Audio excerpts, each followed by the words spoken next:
A long time ago, on a comics page far, far away.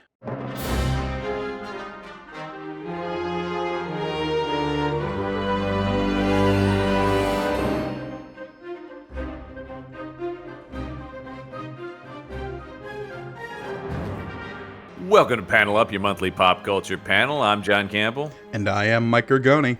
Oh, Gergoni, we're back again for another month of current events in pop culture. We're steering away from the largest franchise in the known world and into the largest franchise in the known world, because there's really only the two, depending on which nerds you talk to. Yeah, that's an interesting debate, is like whether or not, I do sort of feel like Marvel has supplanted Star Wars as the largest, at least in terms of movies. I feel like Marvel has always had a little bit of an edge, just in terms of, like, you can go anywhere in the world, show somebody a picture of Spider-Man, and they know what it is.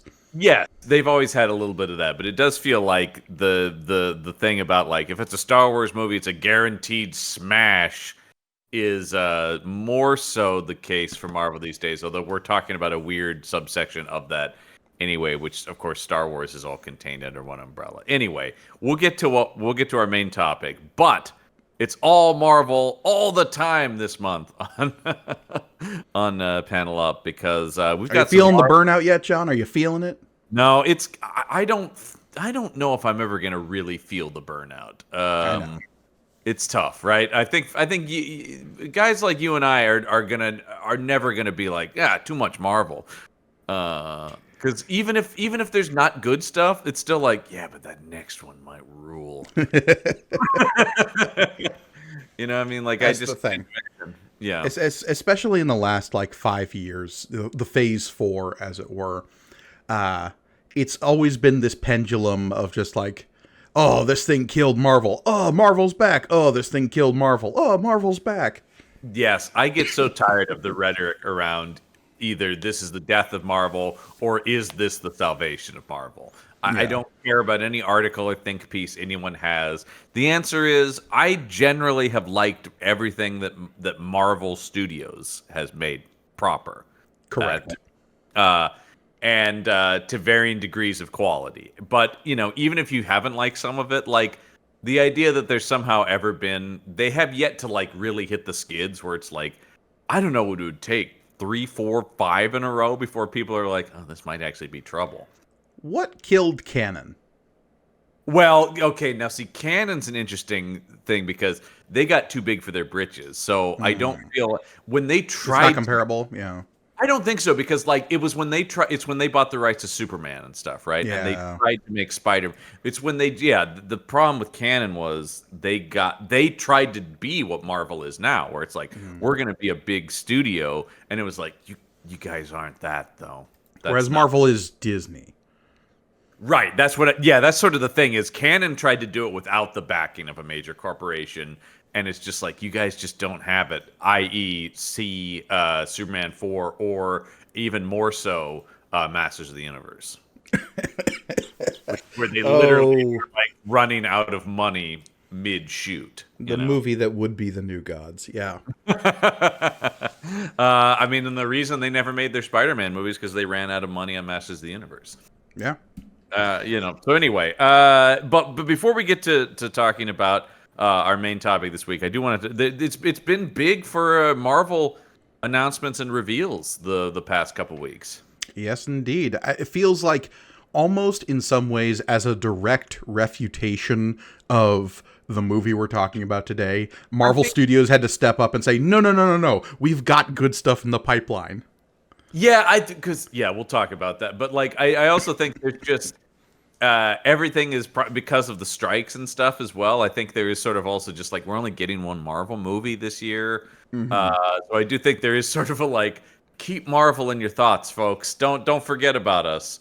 But to the layman, we're getting 5 Marvel movies this year. Yeah, that we'll talk about that in our main topic, which I think is interesting when people talk about what is a Marvel movie, because I think a lot of the time you and I mean the films made by Marvel Studios. But yes, correct. Yes. Yeah. And that's this specifically all related to the announcements we're talking about. I want to take these in order here and talk first about the return of our beloved X-Men. And when I say our X-Men, I think for people of our generation, we have a very specific image of X-Men, right? When you first say X-Men, and that is the cartoon series, right? Yeah, 100%. Because I think podcast brethren Jay and Miles Explain the X-Men have summed this up quite readily in their coverage of X-Men at large, but the X-Men animated series did such a good job of distilling the 70s and 80s X-Men that comic book readers fell in love with into a format that 90s kids could devour and then become familiar with these totemic X-Men stories like Dark Phoenix and Savage Lands and like Trial of Magneto, all that stuff.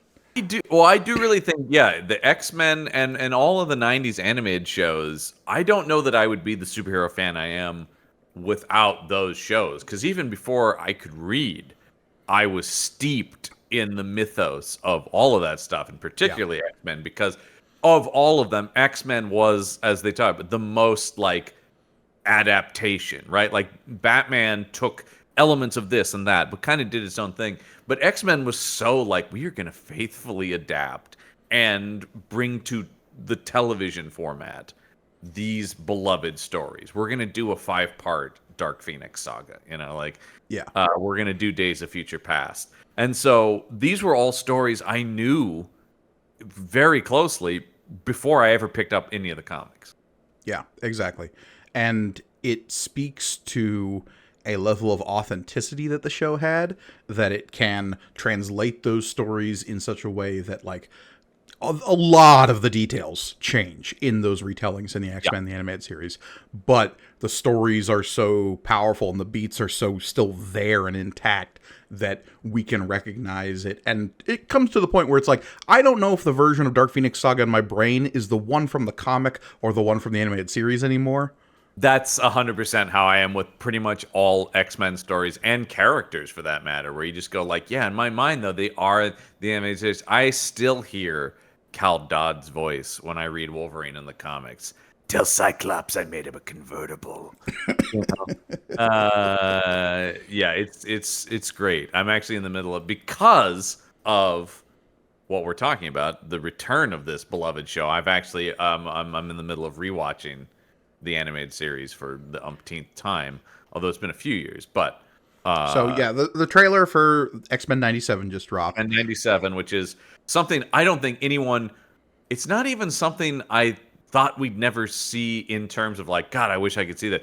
It's not even a thing I ever comprehended anyone would try to do, which is bring back the X-Men 90s show, right? It wasn't, the X-Men 90s show has a beginning, middle, and end. It's not like it was a thing that was taken from us in some way. So it's never been a thing where it's just like, God, if only they could make more of that. But the second they said they were making more of it, I was like, ah!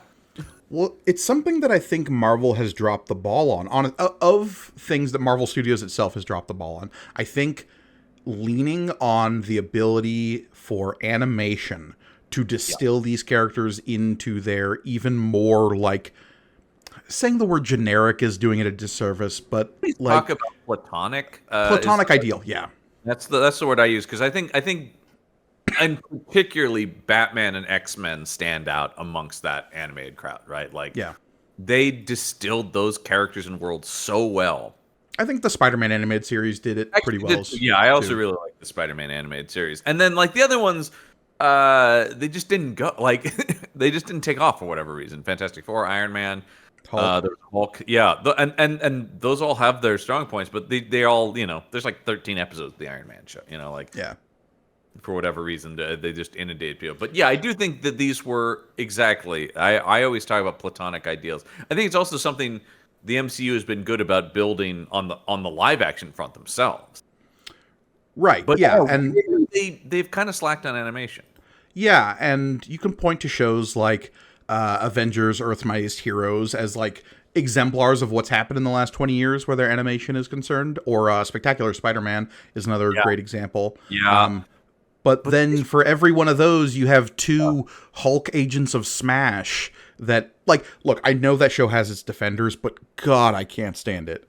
No, me neither. And those are, or like the Guardians of the Galaxy animated series as well, where like they're not necessarily like Agents of Smash. I really couldn't stand either, but these were specifically you could watch them. They're very different than what worked so well about the '90s shows. Was there was like, oh well, this is aimed at a younger audience, but it's a real all ages programming. You watch something like Agents of Smash, you're like, okay, this is for children, isn't it? Well, and that's what made the cancellation of Earth Mightiest Heroes and the creation of the Avengers show that happened directly after that. That felt more movie synergistic. Yeah. Was it just called Avengers Assemble? I think it is called Avengers Assemble.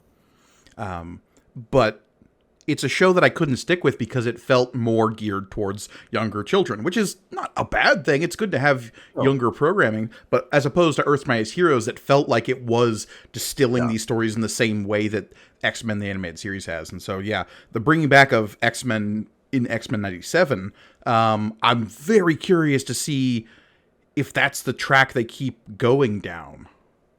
Well, because it's awesome they're doing it, but I don't, and we should say the trailer looks great. I love the trailer.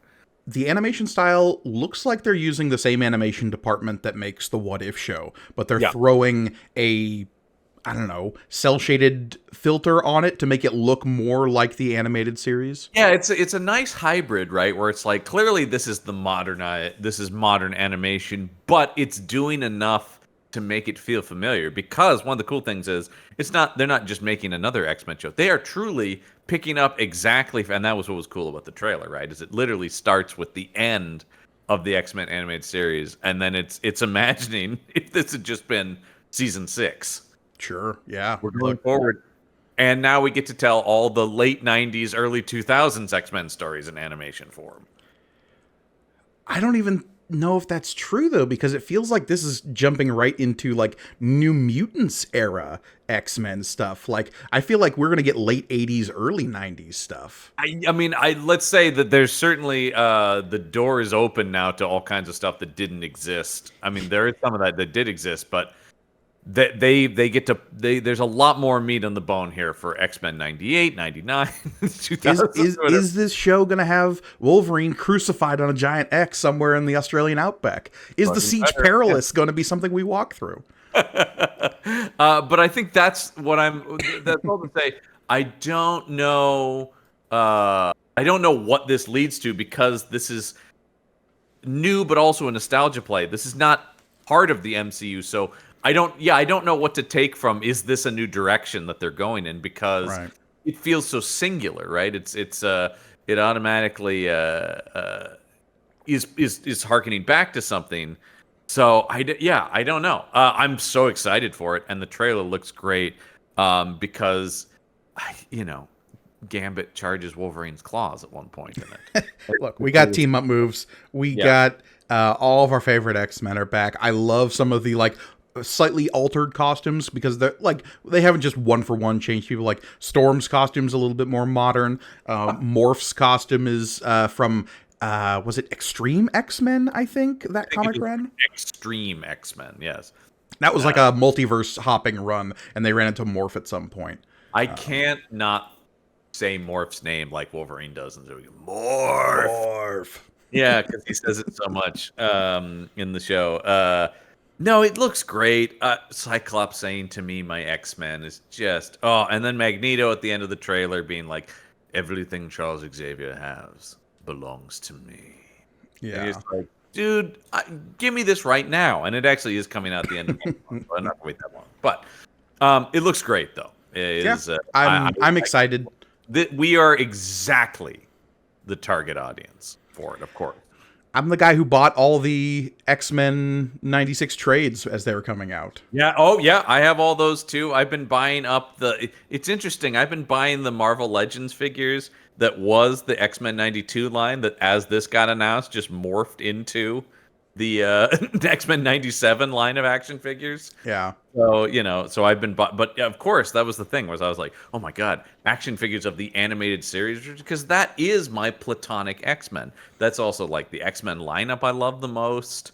When I think the X-Men, I do think it's Cyclops, Jean, Storm, Wolverine, Gambit, and of course we know just over the course of Claremont, there's any number of lineups of characters. Oh, yeah, like, so, you know, but and in my head, like, Emma Frost is somewhere in that mix, but like she inherently doesn't make a ton of sense as a character in this context in the show because she was barely in the animated series. I think it's going to be interesting to see if they start to bring in more characters like that, because like one of the big like Kitty, I don't think is ever in the animated No, series. because Jubilee is solidly the Kitty replacement. Right, Whereas in the comics, Kitty comes in during the Dark Phoenix saga, and then she slowly gets phased out, joins Excalibur, and then Jubilee joins the team to be Wolverine's new girl sidekick.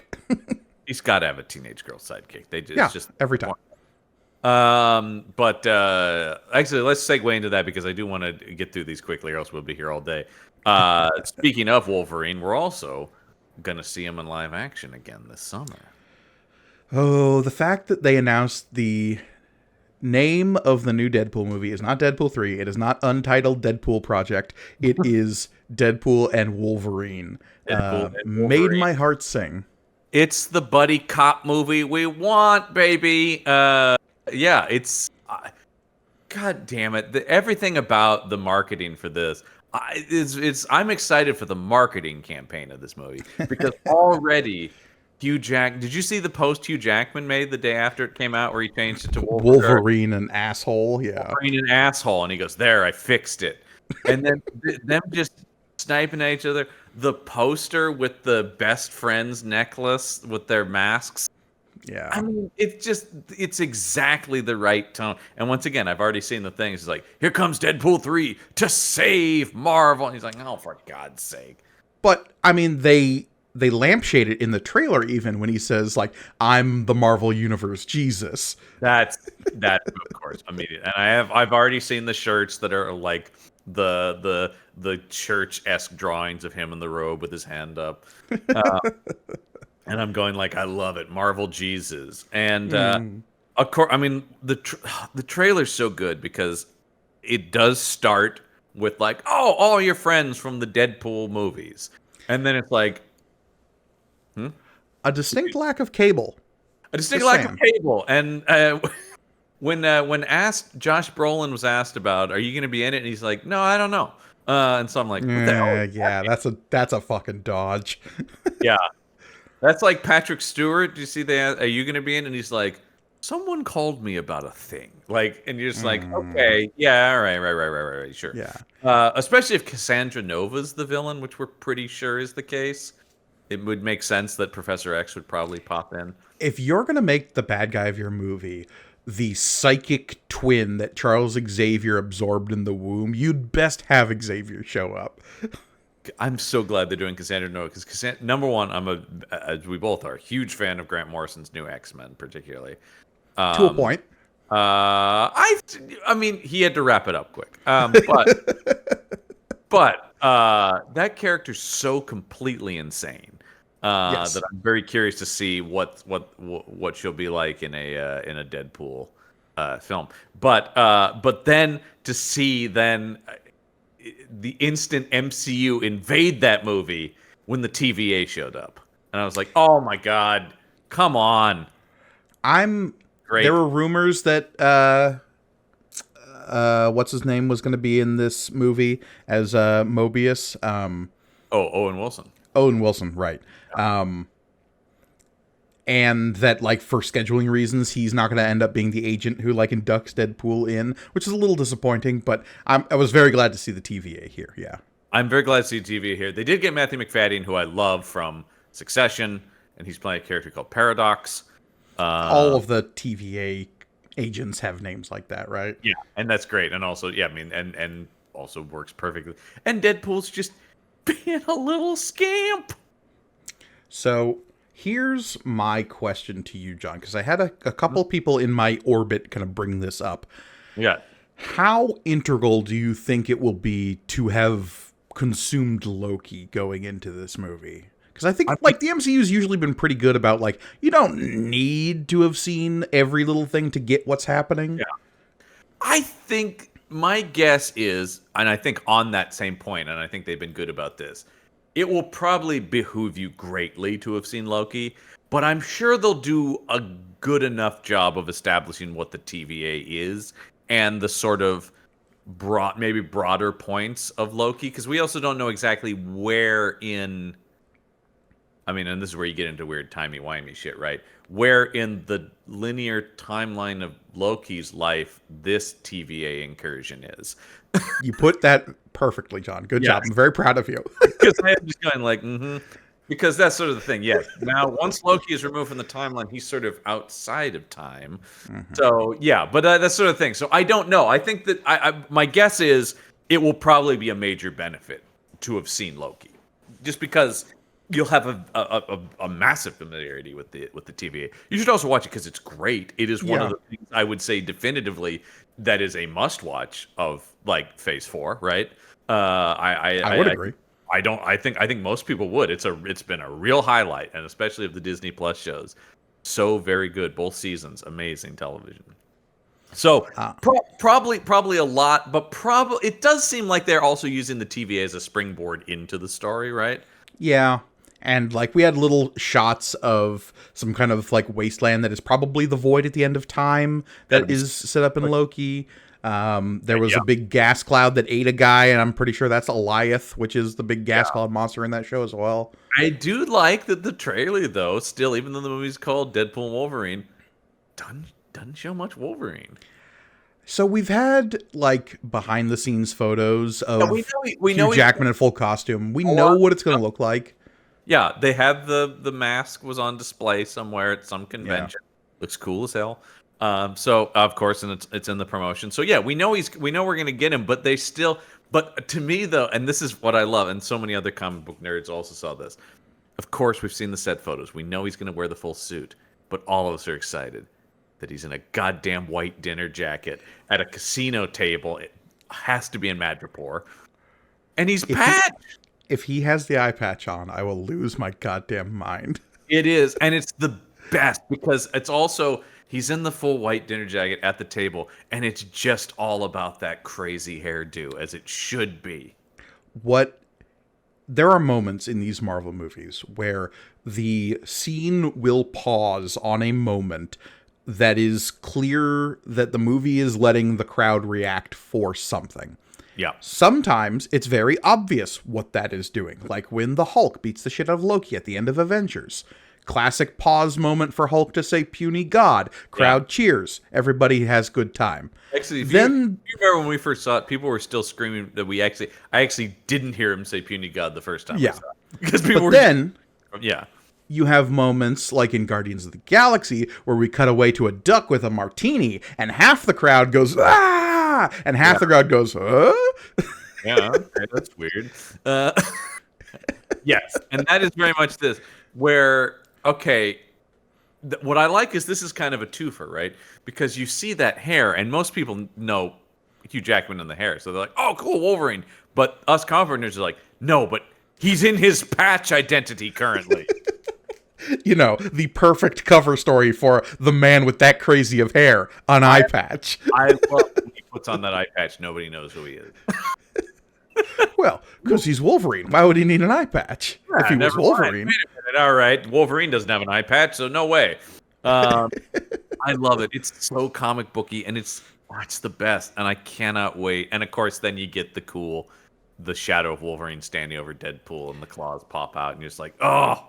Well, and we've got all sorts of rumors flying around about exactly what this movie is about. So we already know we're going to get some variants of Deadpool in this movie. Odds are we're going to get some variants of Wolverine as well. And so we don't know who this patch is necessarily. There are rumors that like maybe some different actors play some of these parts.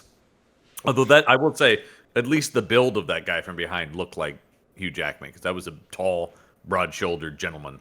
So I don't believe easy to fake that sort of stuff. It is. I don't. So based off of that footage, I don't immediately believe that people are like, "Oh, it's Daniel Radcliffe." God, that would be so funny. Because I mean, they've done that before, where like they take a fan cast, and I mean that was Krasinski as Mr. Fantastic. Yeah. Hey, So glad you said Mr. Fantastic, because that leads us into the last thing I want to say before we get into this. That's how good we've gotten at this. Seamless, baby. Let's call it out. Yeah, yeah. And it really works when we call out how seamless it is. Mm-hmm. But we have an FF, an official Fantastic Four, and it is exactly the rumored cast from several months ago. Shocking no one. Except for the people who aren't paying attention. Right, yeah, but it is a thing where it's like, I think back, like, end of last year, I had heard this lineup. And and at the time I thought, and I still do, yeah, that sounds pretty cool. I'm on board with this casting. Pascal we've known for a while. That was pretty much a given for most of this year. Here's the problem with casting Pedro Pascal as Reed Richards. By doing that, Marvel has intrinsically locked themselves into a plot that Reed Richards now has to find a magical child to escort across a wasteland. That's just like contractually obligated now. Yeah, are we sure he didn't want to play Wolverine? Because that seems more like a Wolverine I'm plot. saying, like, look, now all we know is now that Franklin Richards is guaranteed to be a character in this movie, and that the family's going to have to escort him across a wasteland. I was going to say, I don't know, man. I saw Herbie the Robot in that thing, so maybe he has to escort Herbie the Robot far across. Because I will say, the casting announcement was none of it was surprising, but the way they announced it was so fun on Valentine's Day with that very old school, what would have totally been in the back of a Fantastic Four pinup, right? Like, yeah, it's so good. I've actually been, I'm in the middle of a reread of, or maybe actually a read, because I think about, up until recently, I haven't read like classic Fantastic Four in any kind of order, but I've been reading John Byrne's, Fantastic Four, which to me is really, I love what Lee and Kirby did, but as I think you and I both share the opinion of, they're not the most digestible of comics, maybe, from the 1960s sometimes. You have to be in a very particular mindset to digest early Silver Age comics. Yeah, and I find that I can enjoy a couple issues, and then I'm like, okay, I've got to get out of here. Like, I just can't. So anyway, John Byrne to me is really where I recommend a lot of people start with it, because I feel like he's coming off of working with Claremont on the X-Men, and that really is where it starts to feel like modern FF. And once again, right in, I'm sure we're going to get a litany of comments going, wait, you forgot about blah, blah, blah. And I'm sure. And in that run, you also have like the inclusion of She-Hulk and stuff. And yeah, and that's where you get a lot of that's where you get like Annihilus, and like a lot of the big Negative Zone stuff comes in there. That's what Franklin exists at that point. I just feel like a lot of what I think of as the Fantastic Four comes from there. That being said, big question, Gorgoni. Is this a period piece? Sure as hell seems like it. I have a feeling that it's going to, if not like a third of the way through the movie, at least by the end, will somehow intersect with whatever modern day Marvel looks like. We've seen enough multiverse stuff at this point that this could just as easily be a 2026 or whatever year it's actually set in, but where retrofuturism took over. Yes.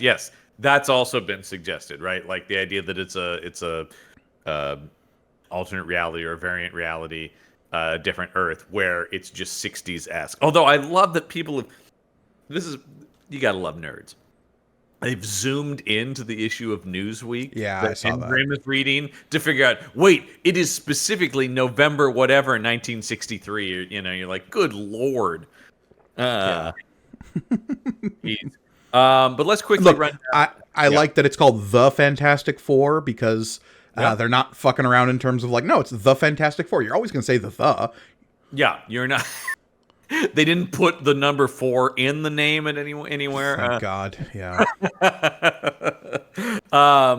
Let's quickly run down this cast. Yes, Pedro Pascal as Reed Richards. Love it. My biggest thing always is just, he's already got the salt and pepper hair, baby. He's already got it. Does he go beard or no beard? I go no beard, I would think.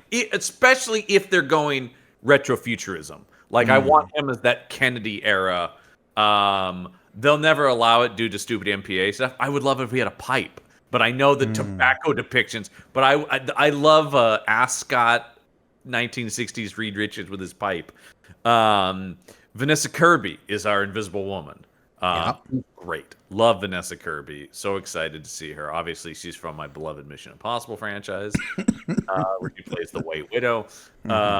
So she's great, though. And especially, I can't wait to see what kind of physicality she brings to that role, because she's, she does a lot of action-y sort of stuff. So Wouldn't it be great if the Invisible Woman was, like she is in the comics, the strongest character on that team?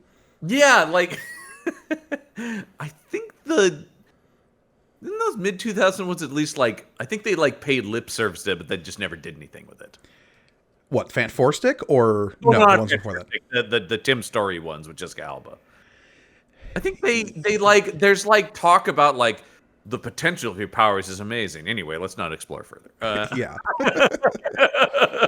There's a big cloud coming to eat us. Let's not worry about it. To be fair, I don't remember the last time I watched those. So, but I will say, Fant Four Stick really made me go, you know what? Those weren't that bad. They were at least attempting to be like the comics.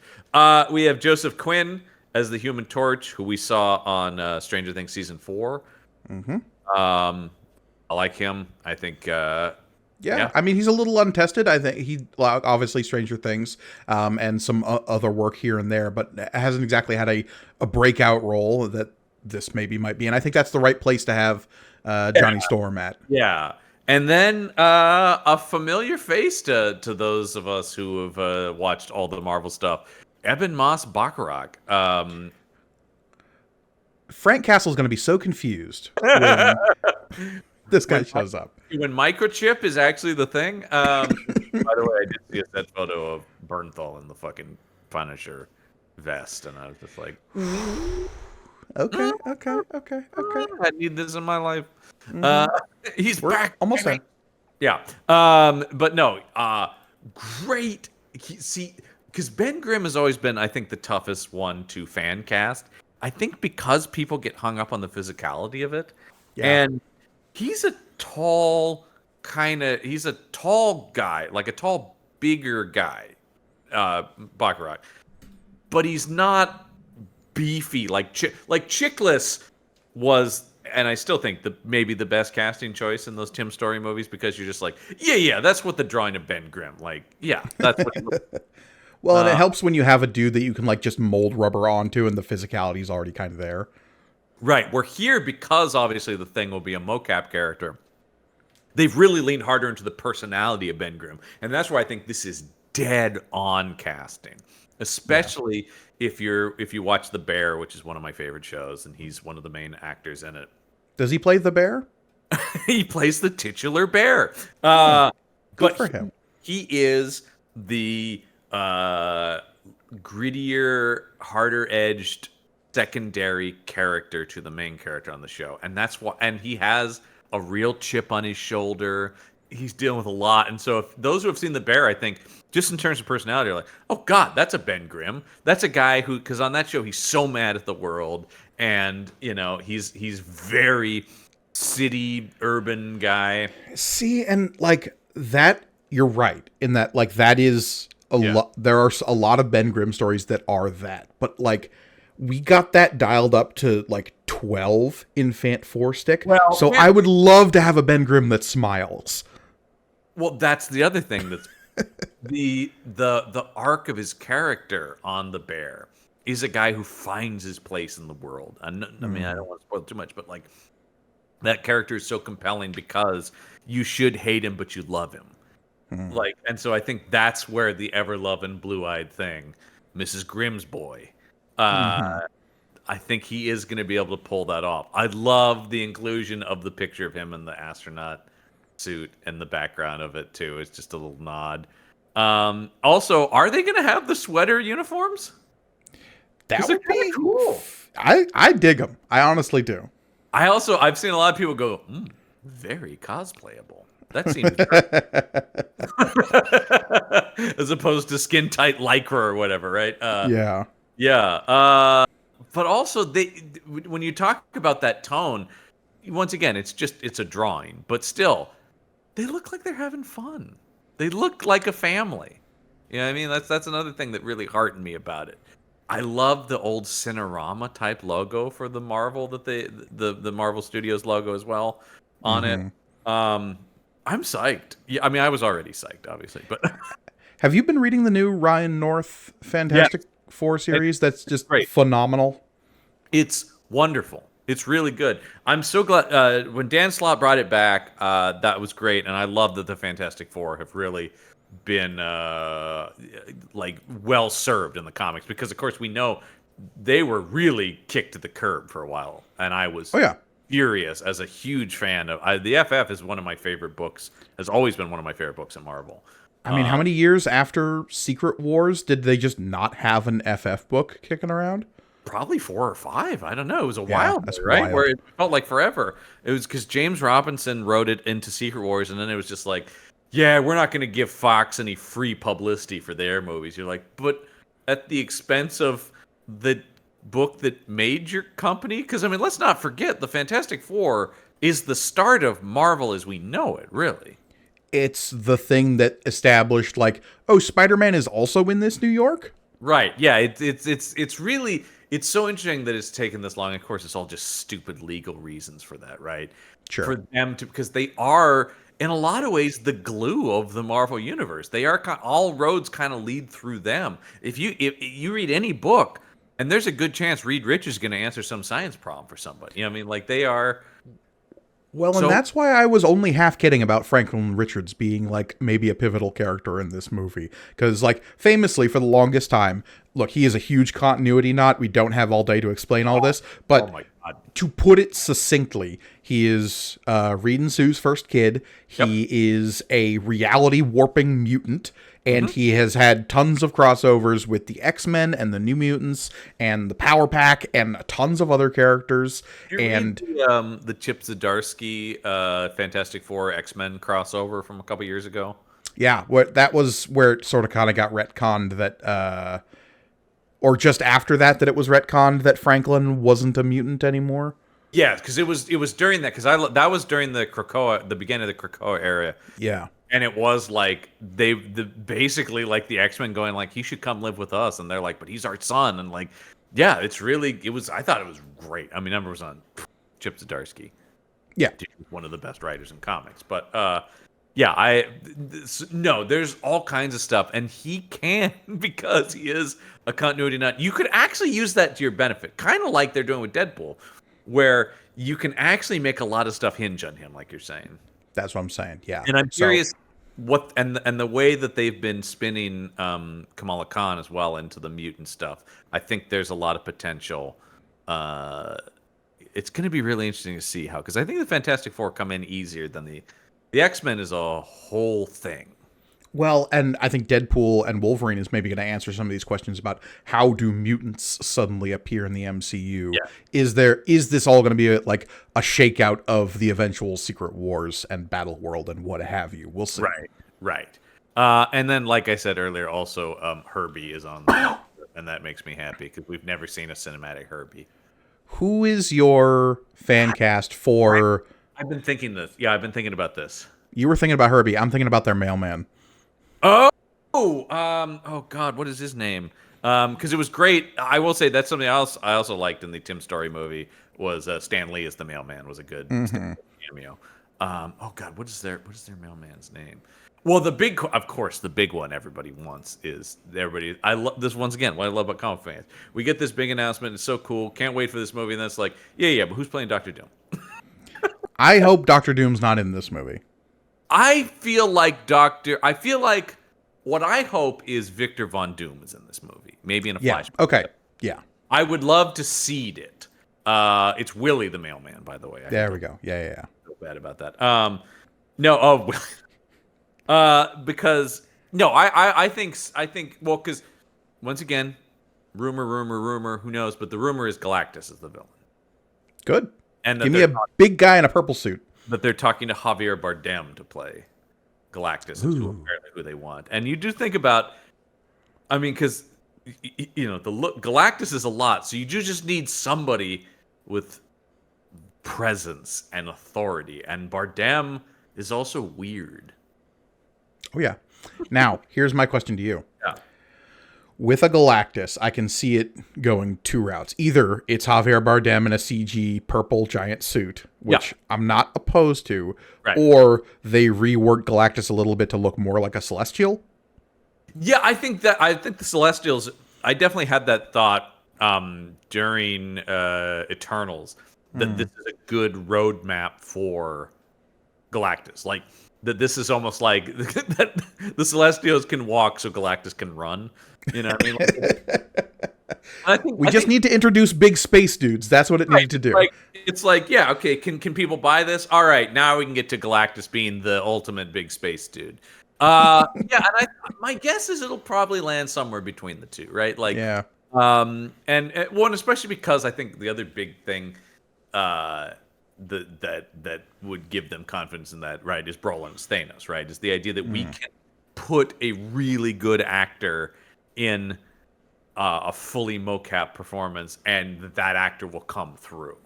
And so I do think that they could cast a Javier Bardem, and even if he looks like giant comic book Galactus, there'll still be a Bardem quality to it. Just his voice coming out of a big purple space dude is what I want. So yeah, I'm fine with that. I can't wait, man. By the way, so many great. I didn't see these other little photos that have been done. I did see Phil Noto's poster, where he did them in their sweater costumes. But have you seen the one that's on the IMDb? I don't know if this is it must be official in some capacity. Them in the Jetsons car.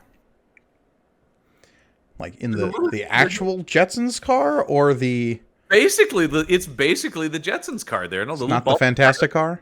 I think it's meant to be a rendering of the Fantastic car, but it's totally a little bubbled in. That's cute. Look at that. And Herbie's with them. They seem to be going light beard mustache on Reed, at least in this promotional stuff. Yeah, but that's just because that's what people know Pedro Pascal looks like. Yeah. Yeah, I don't know what he's going to actually end up being, but I do like the sweatery, especially if you look at the one where they're sort of all standing. It looks more like a movie poster. I like the sweatery outfits. Is that Dan Hipp who did the? That looks like Dan Hipp work over on the Jetsons one. I think it is, yeah, because I think the one where they're all standing like that is Phil Noto. Yeah. But yeah, I think you're right about the Jetsons one. They don't credit these, but I've seen these. IMDb not crediting people? What? IMDb doesn't credit them. I saw the Noto one on his Instagram. So yeah. Can't wait though. I mean, look, and also Gargani, next summer in the same month, we're gonna get Superman and Fantastic Four. The world we live in. Are those the two most wholesome superhero pairings? Is Superman and Fantastic Four, if done right? I kind of think so. Yeah. I'm into it.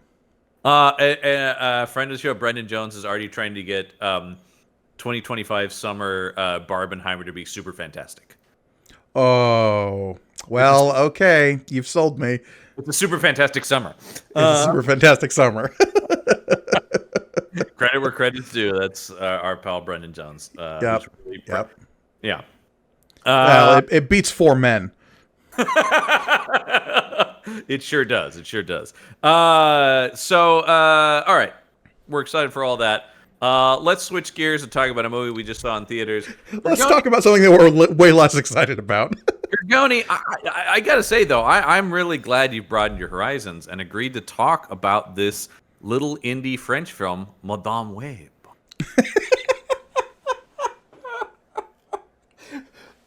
If I would have seen a little indie French film in Screen X at noon yesterday. That's right. You saw this in Screen X, which you saw the whole picture, man. I didn't see the whole movie. Look, I experienced a level of depth with Sony's Marvel's Presents Madame Web that you can't even comprehend. Sony Pictures Presents in association. You know you're in trouble when that Marvel logo goes out all the way to say in association with.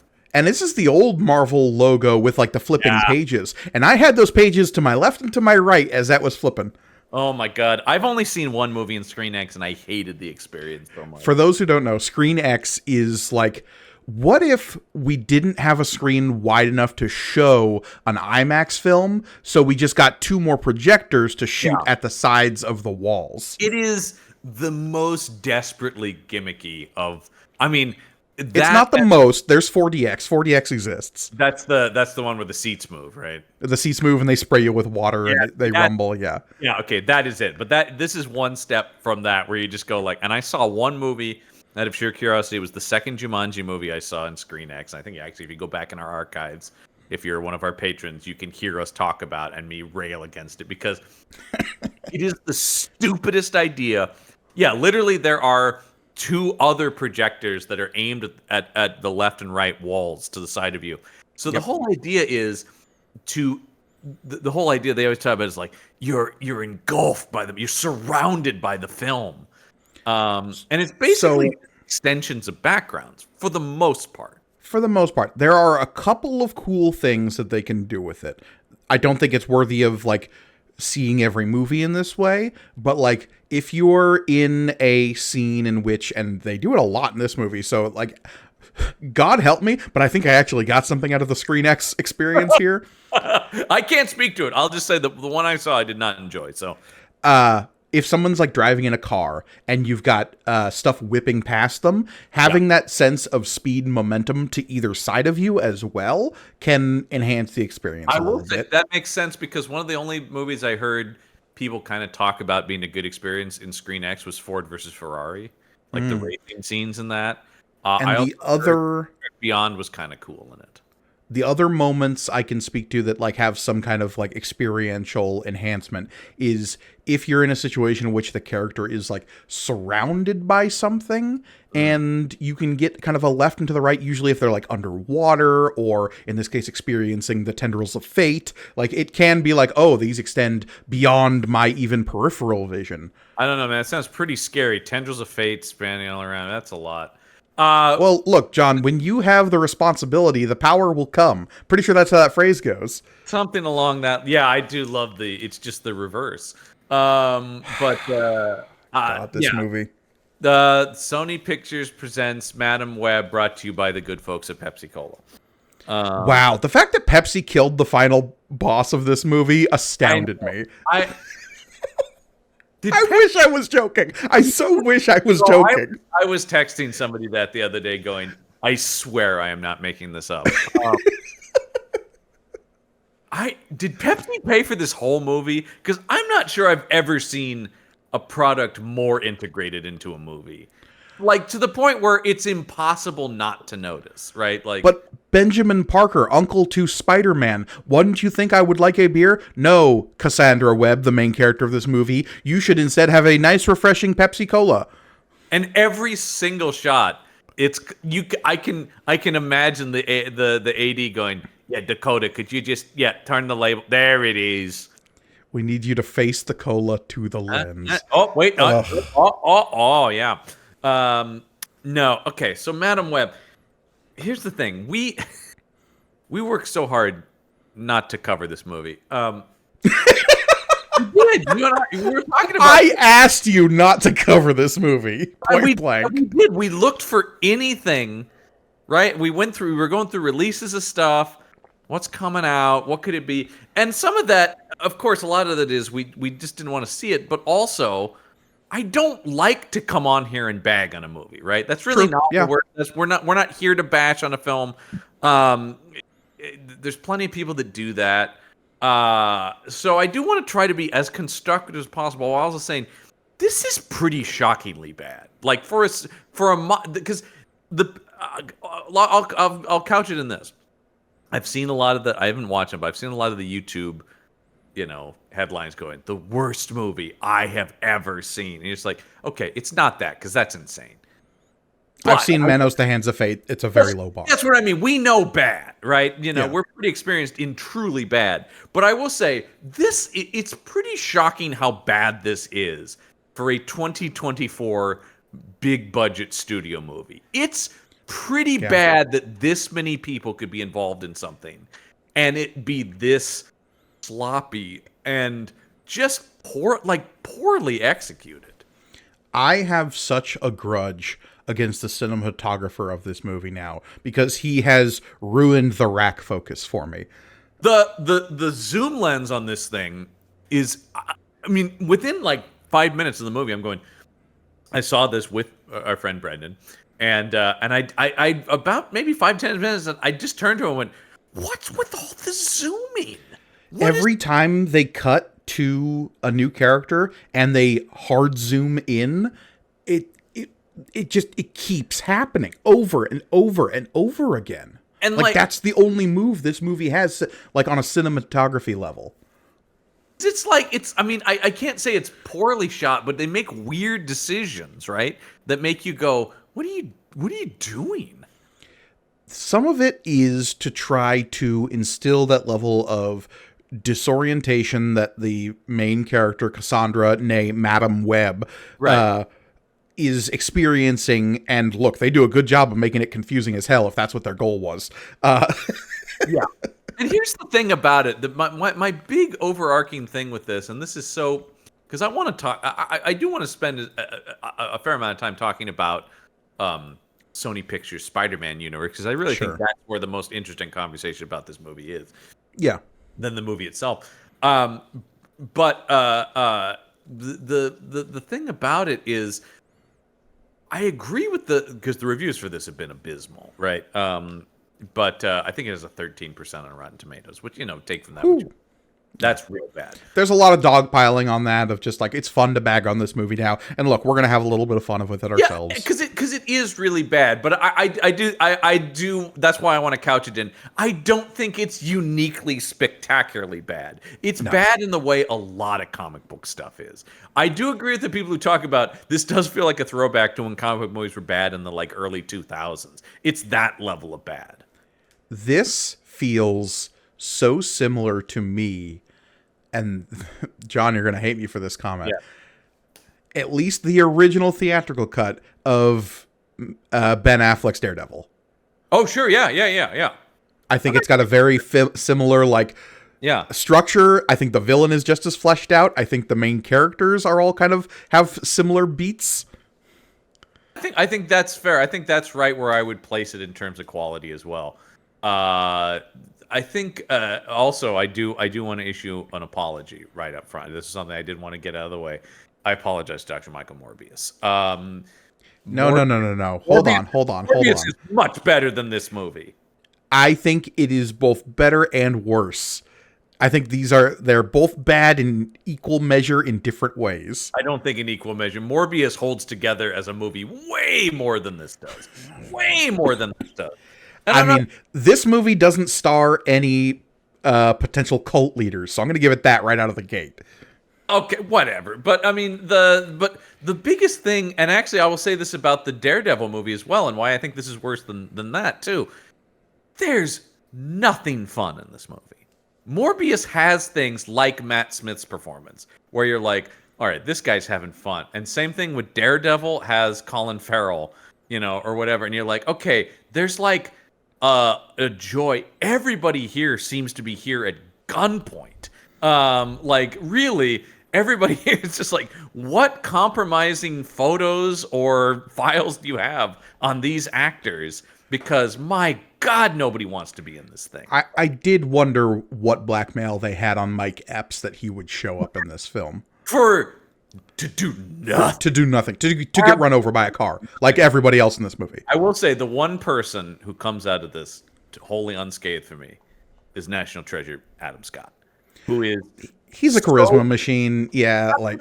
There were times in the movie where I was like laughing at stuff he said, and it was just the way he said it, and I just go, this guy, man, he is Teflon. You know what I mean? Like, even in this, he's playing young Uncle Ben in a fucking Madam Web movie, and I'm going, damn if I'm not still charmed by him. And the only couple halfway decent scenes are when it's just him and Dakota Johnson, and they're just kind of riffing, and you go like, oh, they actually kind of have a nice chemistry. And it stands out because no one else has chemistry with anyone in this movie. I was asked to describe like how this movie is connected to Spider-Man. I'm like, well, it stars the co-worker of Spider-Man's dead uncle. And that gives you an exact idea of how deep into the well we're digging here. Here's the thing, and Brendan was doing this, and he keeps going. He goes, so he's Tom Holland's Uncle Ben, and I go, oh, it doesn't matter. He's generic, yeah. That's the thing, and I will say that is one of the big overarching problems with Sony is they're building a universe around a central character, and they really haven't nailed down who or what that central character is, other than some vague concept of Spider-Man. He is the totemic ideal of Spider-Man that exists in all of our hearts, that you have to accept exists, and then the rest of these movies make some vague amount of sense. Right, because you're just going like, I don't, and then even still, what I love is even their connections to each other, because I'm going like, is this the same universe as Venom and Morbius? No, it can't be. It can't be. I think it's supposed to be, though, isn't it? No. How can it not be? Because okay, what does it present that would contradict that? Because this movie is set as if it constantly reminds you is set in 2003. Even though the PSP wasn't released until 2004. Yeah, that's been brought up. Yeah, that bugged me a lot. I didn't have that immediate knowledge, but I did have a thing where I thought like it does seem a little early. Roughly 10 years in the future, yes, the Spider Women who are teenagers in this film kill Ezekiel Sims in his vision. That is his, yes, that's what he keeps dreaming of, yes. Even though he does not know that it is Pepsi Cola that will crush him ultimately. He just, you know what? He's got to cut off from Big Sugar, man. That's the problem. Yeah, it turns out the dreams are actually a metaphor for diabetes. But yeah. If in 10 years, the three of them do indeed achieve superpowers, as is predicted by the visions Madam Web is granted. How they achieve those superpowers? Not explained in this movie. Other spiders, don't worry about it. Wouldn't give a shit. I mean, look, there's a lot of, like, not making sense, at least in terms of comic book logic, where this movie is concerned. Just the idea that there's not even a hint. They just go, these girls will be spider-powered people someday. And there's not even the inkling of a hint of how that happens to them. It's really unclear why the main villain's doing anything he's doing, let alone any of the motivations of the heroes. But well, that's a big... I'll get into that. Ezekiel Sim is a massive problem in this movie. Yeah, but in 10 years' time, they will, in theory, be spider-based superheroes, correct? Yeah. That's what the movie posits. In none of the Venom films have they indicated that super people exist. That's true. However, from what I gather, I don't think this was the case now, but something I had heard was Sony was floating the idea of maybe we don't have a Spider-Man in our universe. Maybe it's the three Spider-Women, and that's who Venom could go up against. Sure, if that's what they want to do, but like, I love that we're at a point in the Marvel Cinematic Universe where we know we live in a universe in which superheroes are at least somewhat commonplace. And we can make reference to the idea of superheroes and super people. And Morbius mentions Venom in his movie. Yeah. So, I mean, but like, they make it, say what you will about whatever, but like, Morbius is clearly supposed to be happening concurrently with the Venom movies. This is set before that. And here's the interesting thing about this, because this has not been confirmed, but a lot of people pointed to some strong evidence that this was supposed to be set in the 90s, and then they shot some of it, and then during production made it 2003. And there is some evidence of that, including like the cars that are in it and stuff like that. The cars. At some point, just talking about her just cruising around in that stolen taxi cab for the entire second and third act of the movie. Okay, my favorite, and that's insane enough. But here's my favorite thing, and once again, and I don't normally. There were not many people in the theater. It was me and two other people. Brendan and I talked almost through the whole movie. Quietly to each other. There was no one around us. Sure. We weren't disturbing anyone. But I also did see a guy maybe 4 rows in front of me actively check the time on his phone going into the climax of this movie. Okay, so I don't get the sense anyone else is enjoying the movie. But one of the things the thing that made me laugh the most about the taxi cab is she goes to Peru, comes back, and then gets back in the taxi. That means she parked the stolen taxi cab at the airport? My favorite thing is when she goes home with the taxi cab, finds a random crowbar underneath another car, pries off the license plates, and then just leaves the pried off license plates on the ground next to the taxi cab. And I also love the idea about like the they think the prying off of the license plates is enough to just be like, yeah, so now no one will bother. It's like, except for she'd get stopped for not having license plates. Or the cab number on the top of the cab the cab company would report stolen. But then she trades it out for a stolen ambulance at the end of this thing. So Madam Web's real superpower in this movie is attempted vehicular manslaughter in Grand Theft Auto. What I was gonna say, back to a point I was gonna make, is like the biggest problem, and I saw a lot of reviews, and I'm not saying that I don't think you could make a great Madam Web movie. I just don't.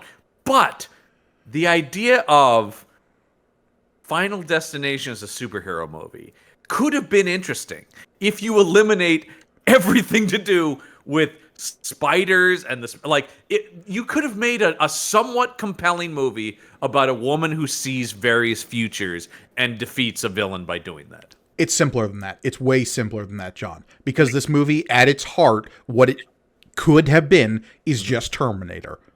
Woman can see the future, has to save some young girls. Yeah. They think she's crazy because only she has seen the future, and unstoppable killing machine is coming after them. They don't have to be spider people. He doesn't have to be a spider guy. He doesn't have to be, by the way, 100% reverse Spider-Man. He's literally wearing the reverse colors of Spider-Man. Yeah. It's crazy to me. The other thing both Brendan and I said coming out of it is like, so does this mean, like, 17 years from now, Uncle Ben is like, Peter, I saw a guy in a crazy costume, and it's like, does Ezekiel Sims somehow inspire Spider-Man in this universe then? Or is one of the car accidents that Cassandra Webb causes and Ezekiel Sims is present for the reason why J. Jonah Jameson hates spider people so much? Well, we do get a name check at J. Jonah Jameson in this, don't we? Do we? Yeah, the one girl, Maddie Franklin, mentions, my uncle, I could call my Uncle Jonah. He's got connections everywhere. Oh, I didn't even pick up on that. Yeah. Oh, well, because it's one of a litany of Spider-Man Easter egg reference things that this movie can't fucking stop doing. But also not say, like, they're so oblique as to be missable is the problem. Because, like, they never say, like, oh, that is... this is Ben Parker, who you would have to, like, do some mental arithmetic to go, like, oh, so Uncle Ben. Mm-hmm. And then his sister-in-law, is married to Ben's brother Richard, who's never in the movie, which is super weird. Always off screen on business. I always love it. It's like, he's on another business trip, being a spy somewhere for S.H.I.E.L.D., most likely. I hate that storyline, but yeah, sure. Whatever. He's always... It's so weird. Why not? But we can also never say Ben's new girlfriend's name. We can't say May for some reason. We can never say the baby's name, which is Peter, for some reason. I don't know why they do that. That's a very weird decision. Right? I don't know what that's about. Like, I think they think they're being clever. Right? I think they think they're winking. But yeah, there's the running thing about... There's a running joke about them never saying the baby's name. And yeah, the only brief mention of May is just a scene where Ben goes, yeah, I'm dating this woman and I really like her. And that's it. That's it. Could be the one. Because, of course, famously, we all know Ben Parker's best friend, Cassandra Webb, back when they were paramedics together. What? Yeah, I don't know. I don't know where that came from. That came out of nowhere.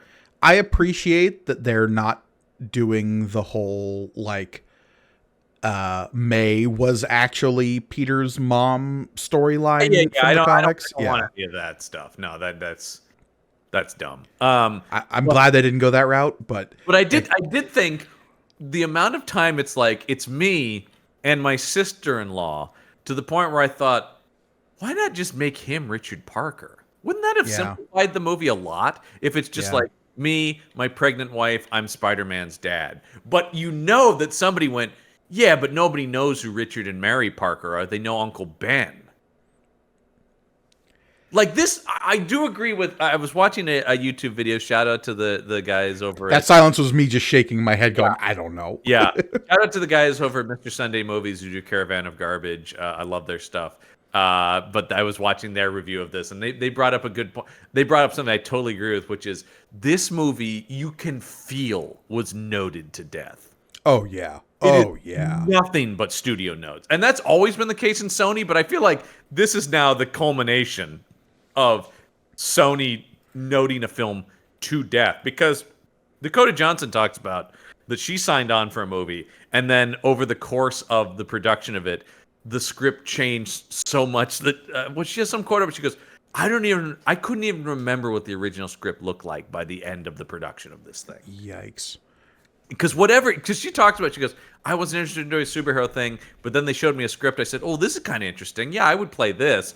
And then from the sound of it, it just descended into compromises, changes, notes, and now she's stuck in this thing. Because I did think, there's no way she read any script that read like this. Because she would never, none of these people would. There's also some evidence and that Sony's kind of misleads people. Matt Smith kind of said this about sort of misled into thinking it was an MCU production when he did Morbius. And I think there's been some similar reports about this, because I did think everyone in this movie is good. Like, they're, for the most part, they're all good actors. But I think that's less on Sony and more on individual agents misleading their clients to some extent. Because an agent would absolutely know who they're doing business with. Because it is sort of thing where it's like, yeah, don't you want to be in a Marvel movie? Everybody's like, I want to be in a Marvel movie. Of course I want to be in a Marvel. Because I am just thinking, like, Adam Scott, he doesn't need to be in this. No. Why is he here? And you know, Dakota Johnson, yeah, I don't expect her to be in superhero stuff. But so if she does do something, I would expect it to maybe be of slightly higher quality. And Brendan and I both picked up on this. Did they completely dub the guy playing Ezekiel Sims? Oh, John, the ADR in this movie is all over the place. And that also screams of the noting, right? It feels like they were constantly changing things and then going back and ADRing stuff in. There are a couple of bits where Madam Web goes back to the jungles of Peru to meet the mystical spider people that live there. We'll get to that. Yes. Where I can see her mouth moving, and it is straight up like foreign film dub. It does not match with what she's saying out loud. That's what I mean. It feels like they just kept tinkering with this thing. Yeah. And they just kept... But he, as a character, I swear they replaced every single one of his lines. It definitely sounded like it. His voice never sounds like it's in the room that it's in, and it's so flat. And I honestly, I kept going like, this guy's terrible. Why would they hire this guy? His voice is so... And then I looked, and I'm like, well, he's done a lot of stuff. And I was like, I think he just got ADR'd to hell. And it actively makes him really bad in this. And he's a guy who, like I said, has been in a bunch of stuff. He was just in Napoleon. Like, he's just in Napoleon. There was that movie, The Kindness of Strangers, back in 2019. I mean, he's a French actor. I mean, so already you're dealing with a guy whose English is not his first language. But I have seen several reviews go, but I've seen him be good in other English language movies. And it's just, actually, the person who I do think good on her for just sneaking away with the paycheck is Zasha Mamet, who plays Girl in Chair for Bad Guy. And I did think, nice. If you're going to be in Madam Web, shoot all your scenes in one location where you're sitting. I actually think you kind of got one over on Sony on that. Good on you, Zasha Mamet, who's a very good actor. And because when she should have went, oh no, why is she in this? Then as the movie kept going, I'm like, all right, actually, I think you're pretty sly. I like it. She literally never leaves the chair. She Yeah. has a couple of lines, and she's constantly surrounded by snacks. Yeah, Good call. Yeah, what she worked 2 days on this thing, and I'm sure got paid an exorbitant amount of money for that amount of work. And actually, kind of Emma Roberts is Mary Parker too. I mean, she just sort of pops in and out of this thing. Is like, oh, I'm pregnant. Yeah, and look, the girls who are in this movie, Sydney Sweeney, Isabella Merced, and Celeste O'Connor, All be good in other movies. Yes, absolutely. They are given one-note roles of, I'm the spunky one, I'm the science one, I'm the shy one. You can tell Sydney Sweeney's shy because she has glasses, and no one would ever look at her twice. Until she took off her glasses in that diner. And what's this? She's beautiful. And what's this? They all have distant relationships with their parents, and it's sad. Yeah. By the way, I talk about somebody, Isabella Merced, who plays Anya in this. Good on you. She's going to be hot girl over it, from the Superman movie. I just love the idea that it's like, I'm going to, by the way, just immediately put my toe in a more probably going to be successful thing so I can just kind of get away from this. But yeah, and Celeste O'Connor I love in the Ghostbusters, the new Ghostbusters movies. Also good that that's coming out soon for her, the next Ghostbusters movie. So they'll all weather this fine. I don't think this is going to damage anyone's career. Actually, the person whose career it will damage, sadly, I think, is S.J. Clarkson, who's the director of this movie, who's one of those names. She's really well respected in television. She's like directed on a bunch of awesome shows. She comes from Jones, The Defenders, Life on Mars. Yeah. Let's see. Succession. Oh yeah. Turn, Bates Motel, like a lot of stuff. And she's somebody who's been on the short list for a lot of franchise movies. And she was she was the first person hired to do the fourth Kelvin Star Trek movie. That of course have gone through so many things.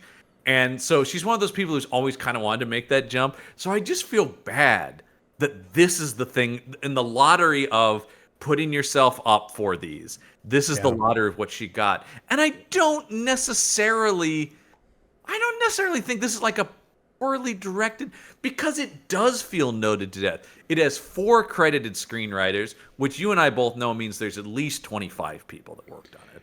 Well, and when one of the screenplay credits is S.J. Clarkson, among others, means that there are on-set rewrites happening to the extent that the director is getting credit.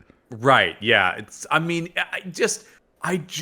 think, like I said, I having seen so much of her other work, I just feel like this got away from her.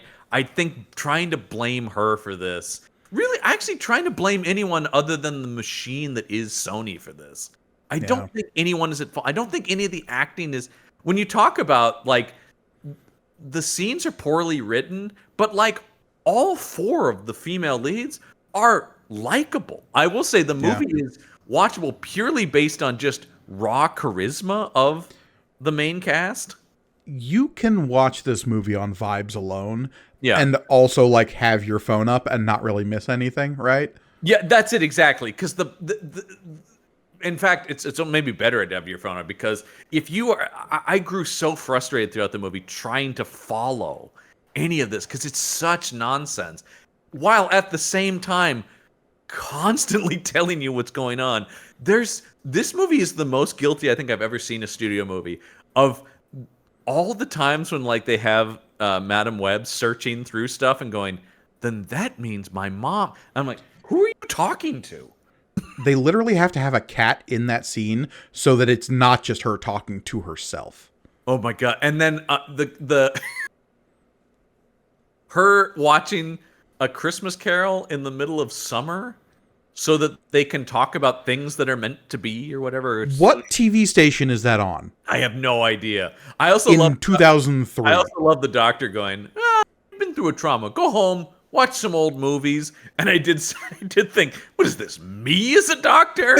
I don't know, put on Turner Classic Movies. That makes me feel better. No, the one that got me was, okay, so to go briefly through the plot of this movie for what it is. There really isn't. I mean, you can do it because there isn't much plot per se. It's Terminator. Guy sees the future, needs to kill these girls, or else a dark future will come to pass.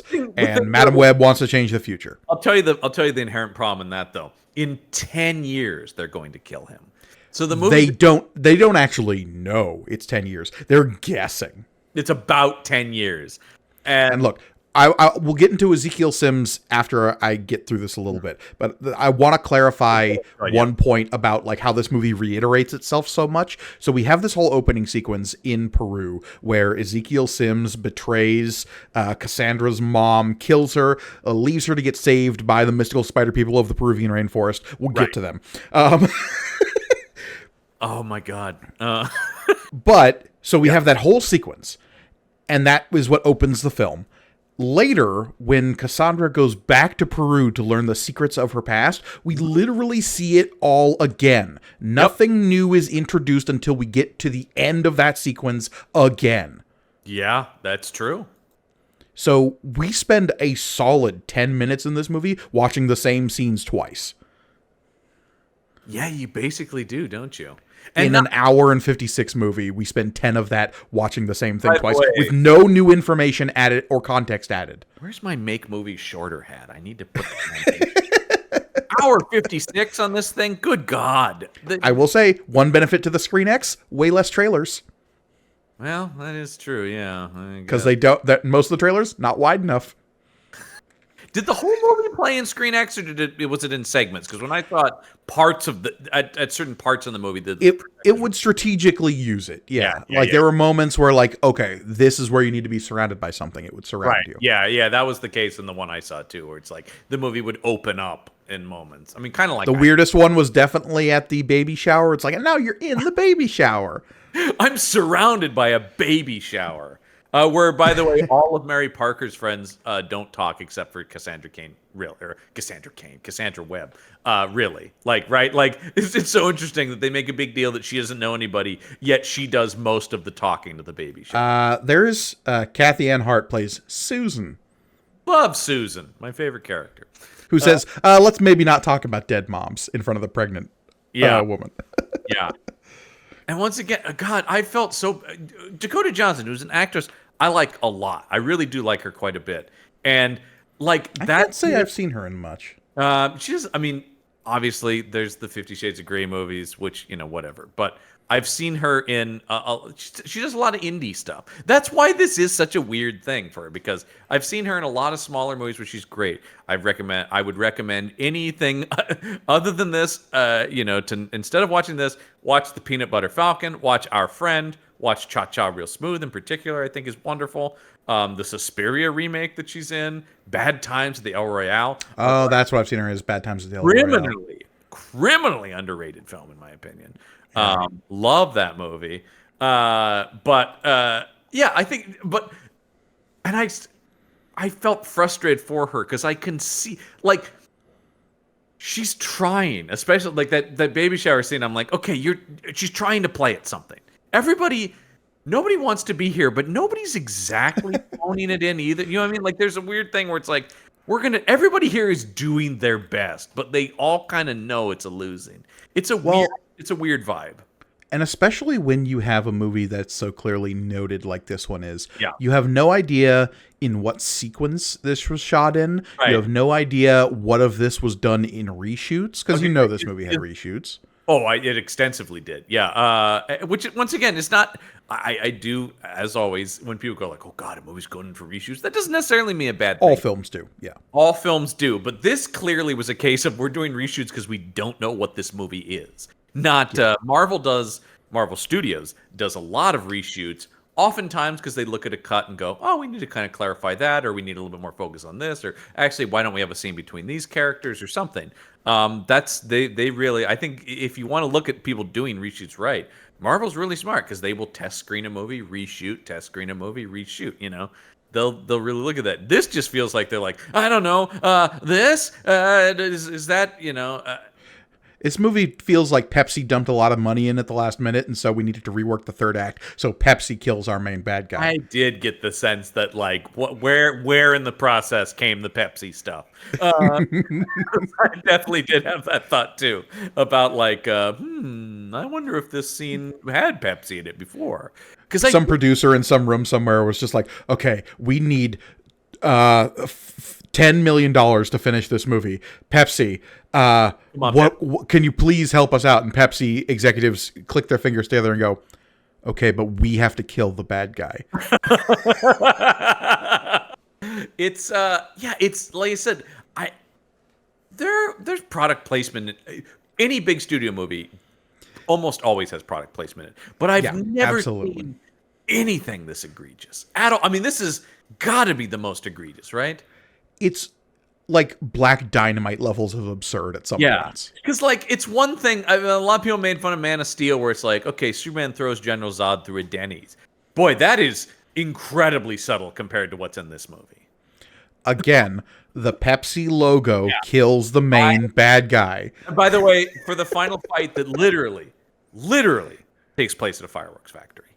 Ugh. It actually takes place at a goddamn fireworks factory. I couldn't believe it.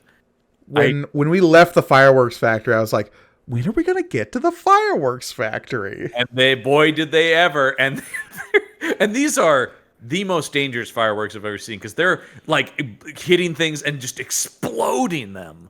And I'm like, these are fireworks. They're not actual missiles. Well, but this place is structurally unsound, so they can knock over brick walls and melt steel girders. Did you love when they were laying traps by just putting flares near boxes of fireworks and going, it'll go off at some point and hopefully kill bad guys? I love that this movie is set in 2003, but this warehouse is the safety standards of 1953. I know, yeah, it's really, the movie's really weird. But it constantly, once again, you've got Cassandra Webb going, I got to get home to watch Idol. I'm like, right, because it's 2003. Yeah, can't wait for Clarkson to win. Yeah. Hold on, let me get from this vending machine, also a Pepsi product, but very 2003, Mountain Dew Code Red. Yeah, it's just, man. Actually, who was the winner of American Idol in 2003? No, Clarkson was before that, because that was the first one. Yeah. I don't know. Kelly Clarkson's kind of the only one worth talking about. It was Ruben Studdard. Oh, well, he was very charming. His career didn't go on to much, but he was very likable. I distinctly remember that happening. Yes, that was when it was Ruben and Clay, remember? Yeah. Okay, so here's another thing too. As we're talking about, this whole idea about these girls are destined to become spider people. This is also just, apparently this world of Spider-Man is he ain't nothing new when he shows up on the scene, because apparently the world is replete with spider people already. That actually was the thing that bugged me the most, and I'm sure Brennan was crawling up a fucking wall about it. Yeah. I mean, I think even he knew, like, you know what? There's so much wrong here. I have to conserve energy to get to it. Like, he hated the movie, but I think he wasn't as angry as you might expect him, because I think the movie just beat him down. Okay, so we're not doing anything from the comic. This movie supposes that, like, okay, maybe Madam Web can exist before Spider-Man exists. Fine, I'll take that as written. Well, because she's supposed to be an elderly woman by the time Spider-Man meets her, but okay. Sure. But the fact that all other spider people predate Spider-Man in some way blew my mind in this film. Yeah. Because it's just, like I said, it's one thing when they're doing Eddie Brock Venom without a Spider-Man. That, whatever. That is what it is. But that is just a world free of Spider-Man. This is a world free of superheroes at all. Right. But this is positing that all of this stuff came before Spider-Man. It's one thing to just excise Spider-Man. It's another thing to say Spider-Man is like the absolute last spider person to come around. Yeah, and look, this movie, I've seen it described in reviews as, what if the post-trailer sequence of a Marvel film was the whole movie? And that's what this feels like, because we get these three teenagers that are destined to get superpowers and become spider people, but then that just never happens in the movie. Right. And we just see them in costume briefly at the beginning and extremely briefly at the end. But now with Madam Web in costume. Yeah. Oh, that Madam Web costume did not look good. That also feels like I don't think that was there initially. Yeah, and once again, felt bad for Dakota Johnson. I mean, I couldn't actually tell if she actually had that on or if that was a total CG thing. That felt total CG to me. Well, I also love when she's able to astral project herself into multiple places at the same time. Okay. John, I need to ask you a question because maybe this speaks to my not being enough of a fandom. The Madam Web that I know is primarily, gonna be honest, from the Spider-Man animated series. 100%. I think that's true for most people. She's not a character who's in like a lot of Spider-Man comics.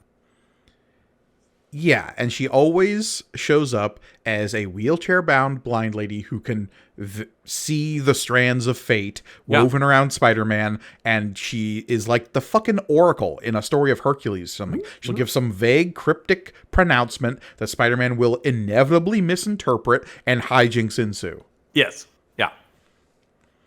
So to make the Oracle at Delphi the main character of your film... Yeah.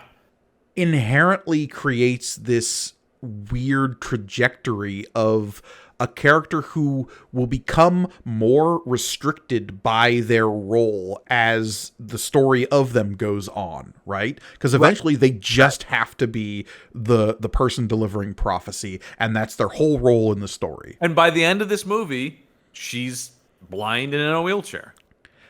Except she can astral project herself all over the place and be everywhere, and she has all of the powers because she can see the future.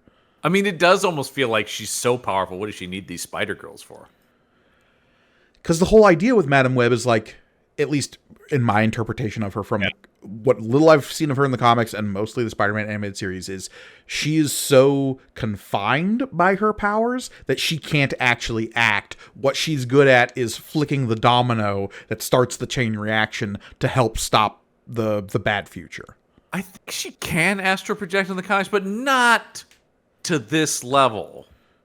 Like, right? Like, not to the point where she can like physically interact with stuff. I don't think that's the thing. I think it's more like in my, and once again, and write in below if you know more about Madam Web than I do as well. Because once again, while I am a huge Spider-Man fan, regardless of Sony trying to make these characters seem like they're wildly important, she pops up here and there, mostly in the way I also sort of have the same perception of her, mostly in her going like, something terrible is going to happen, Spider-Man.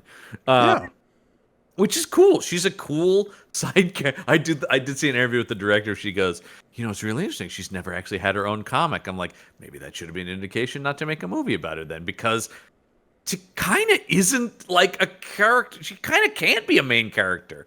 Like I said, you really, if you just want to make a movie about a clairvoyant Dakota Johnson stopping bad guys, do that. I don't know why it has to be Madam Web. And also, we should mention nothing to do with Spider in the comics, right? It's all about the metaphor of the web of fate and stuff like that. Yeah. Here, though, it's like, oh no, it comes from Magic Spider. Well, depends who you're reading, because then you get to what is it? Is it Dan Slott's run that does all of the like weird spirit spider stuff? Oh no, you're talking about the Straczynski. That's where Ezekiel. That's Straczynski. Yeah. Straczynski, and that's they're borrowing a lot from that, because that is where you get the Ezekiel Sims character, who is only vaguely like this in the comics. Really, he's like a weird cult leader in the comics, isn't he? Yeah, it's the whole thing about because that is a run I love. I love the Straczynski run. He is this guy who is like, he basically like worships a spider god. It's a totemic sort of thing, and he is like, and he's basically just going like, Peter, you're not going far enough.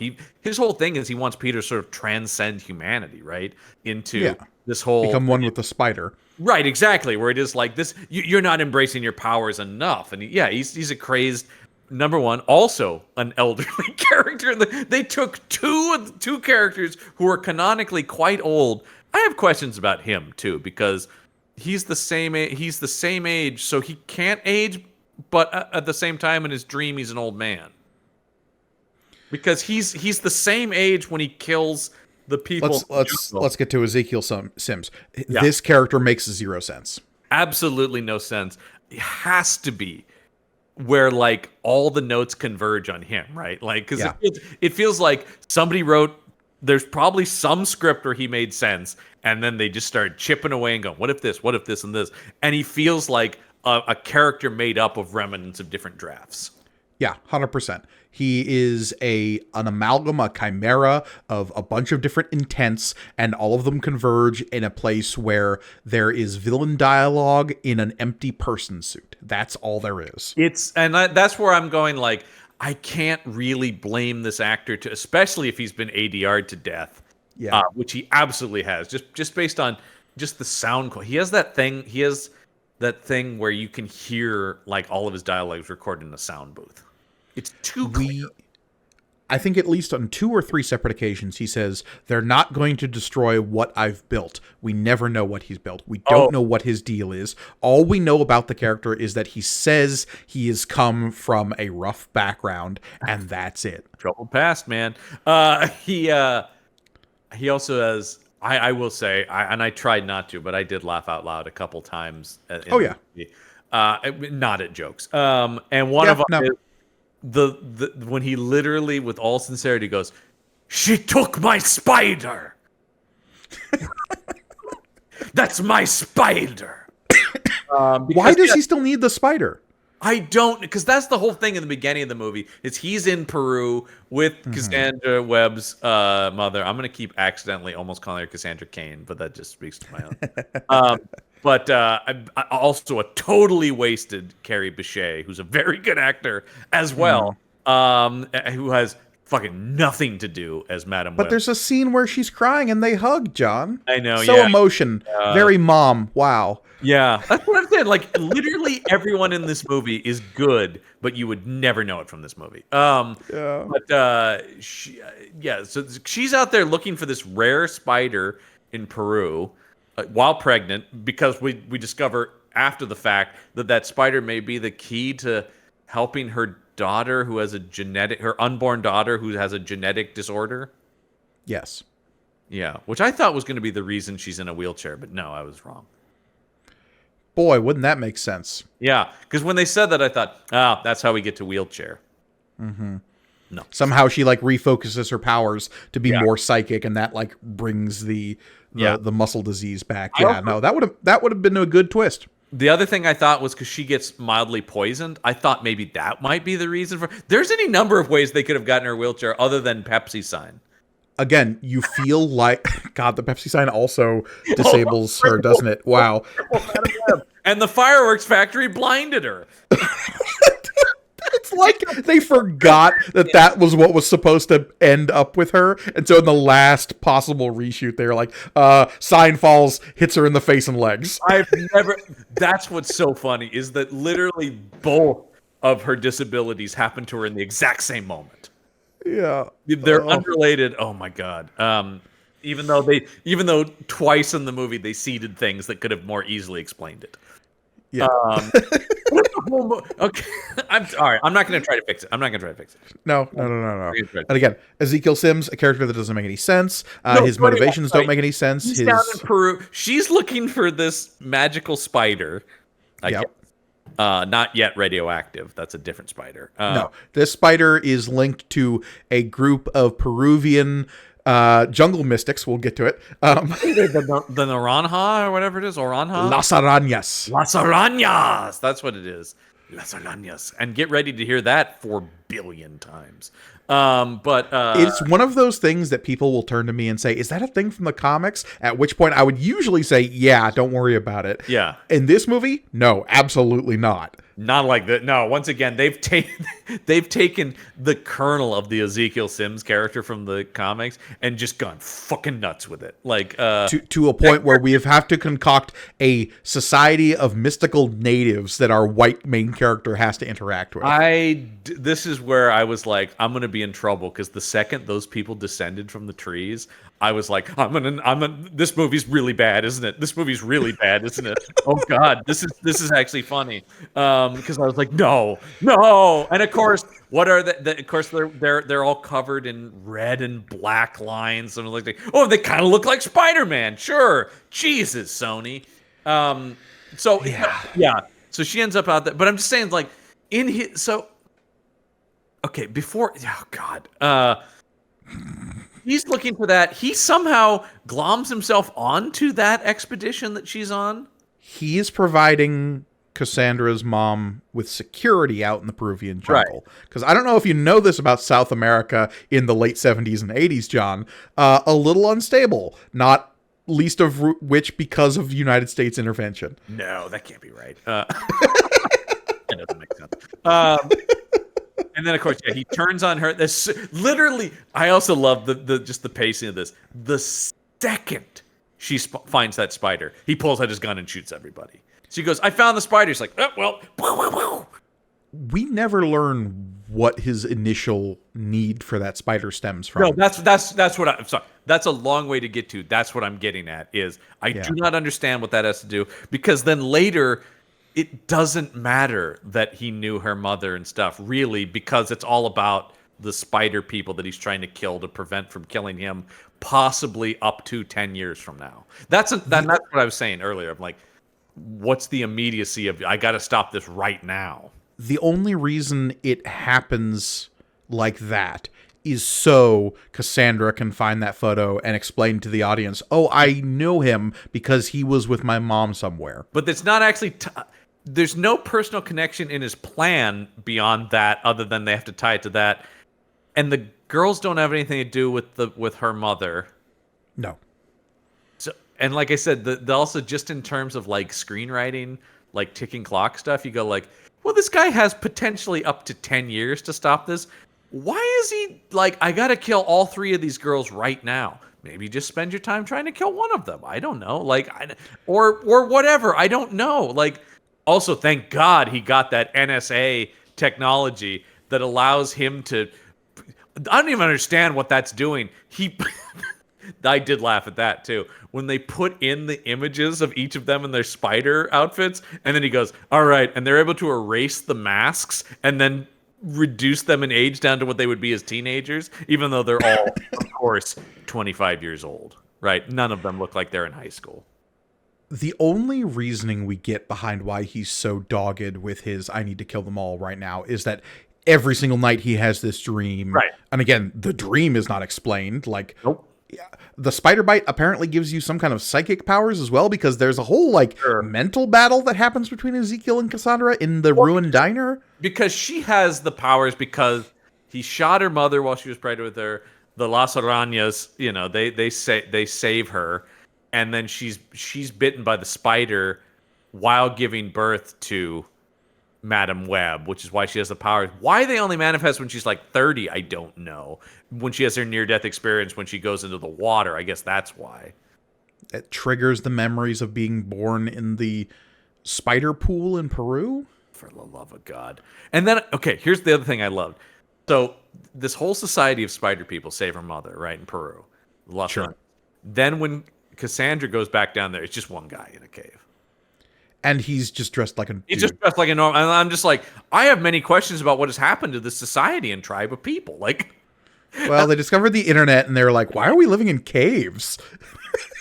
I don't want to dress in weird red and black paint. But look, they were the first ones to get onto the World Wide Web. It also may be the most casual trip to Peru I've ever seen in a movie. She just hops down there and hops right back. Like, you're just like... Well, John, she had that map. I don't know what else you want. And then, okay, so apparently the original script for the movie, and there's still an element of this in the climax, was he's actively trying to... It was literally Terminator. Ezekiel Sim is trying to kill Mary Parker so that Peter Parker is never born, so Spider-Man never defeats him. Cool. That sounds great. That was the original plot. And then everything just got obfuscated and noted to death. But apparently the original first draft and pitch for this movie was Madam Web is trying to stop a guy who is trying to prevent the birth of Spider-Man. That sounds rad. That sounds at least like a cohesive movie that I could follow. Yeah. You know? I don't know if that would have been like a good movie, but it would have at least been like, I follow the logic behind making a movie with that plot. The part I laughed the hardest at was actually when she went to Peru and held up the photo of the river. Yes. And like the trees were exactly the same. Yep. And I was like, how many? It's been 30 years since this photo was taken, and the tree line looks exactly the same. That opens the flap too. And I have to bring up to, and I'm just going to briefly lift my my own gag order on this. Reminds me of the stupid thing in Rise of Skywalker where she's got to find the ruins of the Death Star, and you're like, yeah, none of that ever shifted in the water or anything. Whatever. So Madam Web's really bad, you guys. But saying like we have been bagging it, and because there are things, like I said, it is really just. It's not that the movie is so god awful that it's like this unwatchable piece of garbage. It's just. For the reason, this is an $80 million movie, which is not massive, but is big. And it's a big studio movie that took years to make and hundreds of people involved. And for it to be this incompetent in places is more what I react to. I'm just like, I am shocked. All this, like, when you hear about, like, Warner Brothers deeming stuff unreleasable, you're telling me Batgirl was worse than this? I don't think so. Because this is a movie where they should have been like, you know what, forget it. If they had shelved this thing, I would totally understand why, having seen it. But at the same time, it is one of those experiments in, can we make something that is just vaguely watchable enough that it can run forever on cable or on an airplane, and that's how we're going to make our money back on this? I never root against a movie by any means, but I was kind of heartened that this movie didn't open well, simply because I just like the public at large inform me a studio, you can't just shovel shit out to us. Yeah. We will not just go to anything. Now we did, but we're doing it for the show. I have Regal Unlimited. I feel less bad about it. Yes, that also helps. But this thing really opened poorly. It is the first movie since Four Stick to be a Marvel property that didn't open at number one. Even Morbius, people gave the benefit of the doubt, and it did well opening weekend at least. Like people were like, let's check it out, and then word of mouth was bad. This was like, and we knew that right from the trailer. The instant reaction was like, oh God, no. Oh no. When my mother studied spiders in the Amazon. Which is not in the movie. Yeah. Isn't that funny? Like that. I think the Sony executives learned their lesson about the meme potential of their films when Morbius was such a disastrous. Like, let's re-release it because everyone's making memes about it. And like, oh, dudes, you don't get this. No. But okay, so that leads me to where I want to finish this conversation, which is about Sony Pictures' Spider-Man universe at large, because. Yeah, like a strap in for Kraven the Hunter. Well, that's another. We've got another one coming out, and actually, Kraven was supposed to come out before this, which is interesting, but it got delayed from the end. It was supposed to come out at the end of last year. You think Madam Web's gonna roll in on her wheelchair at the end of Kraven, going, "You think you're the only weird side tangential Spider-Man character out there?" Here's the question I have on that. Right? It's like, my big question is always, how many of these have to because Morbius did not do well. This has bombed spectacularly. How many of these do you have to make before you go maybe this whole thing is a bad idea? It's crazy to me. Nobody wants, because even as much as people bag on DC, those movies made money, so you could at least go, okay, there's obviously something here and we can tinker. But here it seems to be, the lesson seems to be, nobody wants any of this, man. There seems, and again, we're just reading this from the tea leaves of Hollywood rumor and box office returns. Right. There seems to be an implication that you can pry the Spider-Man license out of Sony's cold, dead hands, and they will keep poisoning the well with this stuff for as long as they feel as though it is necessary, until eventually there's got to be some way that they make a movie that will hit in the way that a Spider-Man made with Marvel proper will. Crazy, though, that they're just, I've just never seen this kind of irrational behavior, really, from a major corporation like this, where because I'm talking purely on a cynical, monetary level. How much money do you have to lose, folks? But here's the thing, John. We know that there's a profit-sharing deal between Sony and Marvel to use Spider-Man in the MCU, right? Oh, yeah, of course, yeah. How much money did Sony make when No Way Home made more money than God. Oh yeah, I mean a ton, and actually, like the deal way is in their favor. That's been Right. a point of contention is they actually take the vast majority of the profit. So long as they can still come to an agreement with Marvel Studios and Yeah. Disney to allow the use of Spider-Man in the MCU proper sure. films, they're still coming out ahead on this deal because for every ultra bomb like Madam Web they have, you have a No Way Home that is quadrupling, pentupling the amount of money they could have made. That's all fine, but it's just crazy to me that they keep sinking money into these, thinking any of them will hit. Because yeah, just hold on to Spider-Man. Like, just hold on and co-produce stuff. And obviously, the animated stuff has done really well for them. Keep doing that. Yeah. But the idea of them trying to build their own universe, when do you shut that business down and just go, okay, we hold Spider-Man. We make these Spider-Man movies with Marvel. And this started production around the same time as like Morbius was finishing, from what I understand, and Craven's kind of in the same boat. Yeah, yeah. So These were made almost side by side, Craven and Madam Web. yeah, and so like they didn't realize for unknown reasons. Until Morbius came out, they didn't quite know Right. that this was gonna the worm was gonna turn on them, because they thought with the Venom films, like, oh, we're shoveling hot shit here. Like, you and I have problems with the Venom films, and I know some people do, but they were very successful. They were, and that makes sense because Venom is very popular as a solo character. But when you're trying to shovel out, Morbius even makes a modicum of sense because you're like, okay, like vampire movie, right? Madam Web and Craven, now we're at it. Now, what the fuck are you guys doing? These aren't comics. I think where Madam Web and Craven are concerned, the train was already rolling. Yeah. Is my point. They're Is not. like, What are they making right now? Is what you're saying? Yeah, tell you. and that's a They're going to TV. Their next big push is television. The Silk TV show they're working on. oh boy.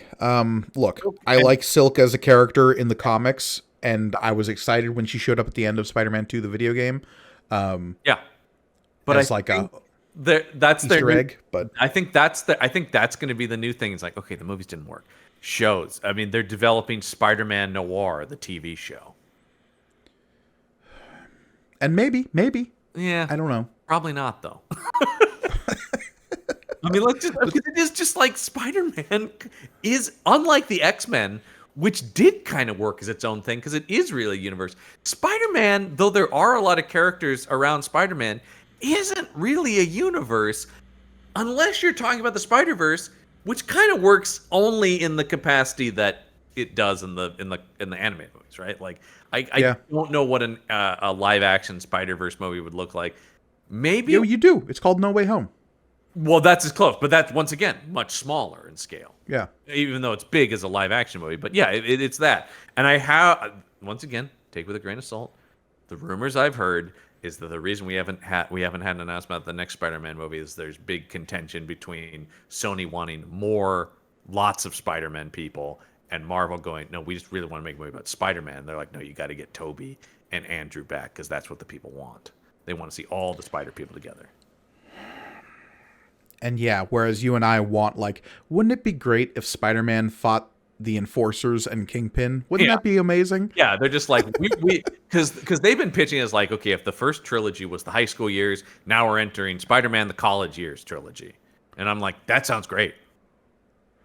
And they Have him hook up with Doc Connors, have him get mentored by Otto Octavius, bring in Gwen Stacy as his college love interest or whatever. Yeah, You know, all totally. that stuff is great. That's what we want, and it sounds like that's what Feige and but Sony's like, but more Spider-Man equals more money. And that's the perception that seems to be driving things like Madam Web and Kraven the Hunter. Yeah, it's because just like- even things that are only tangentially related to Spider-Man also equal money. That their boast a couple years ago, and they said like, well, because we own Spider-Man, that means we have over 900 characters from the Spider-Man universe. That it's just like, nah, well, maybe that is technically what you have, but like. I'm not crossing my fingers for that Robbie Robertson movie, you know. Ben Urich, the journalist adventures. You know, Look, do I want to see the the fucking bullpit of the Daily Bugle and them debating the ethics of vigilantism. Yeah. Do anyone else? No. Well, and like, I mean, I've mentioned before that MCU book that I read a while ago, and in some of those they go into like what Sony's ideas have been, and one of them is like, what about a rom-com about Uncle Ben and Aunt May meeting? And you're like, oh God, why?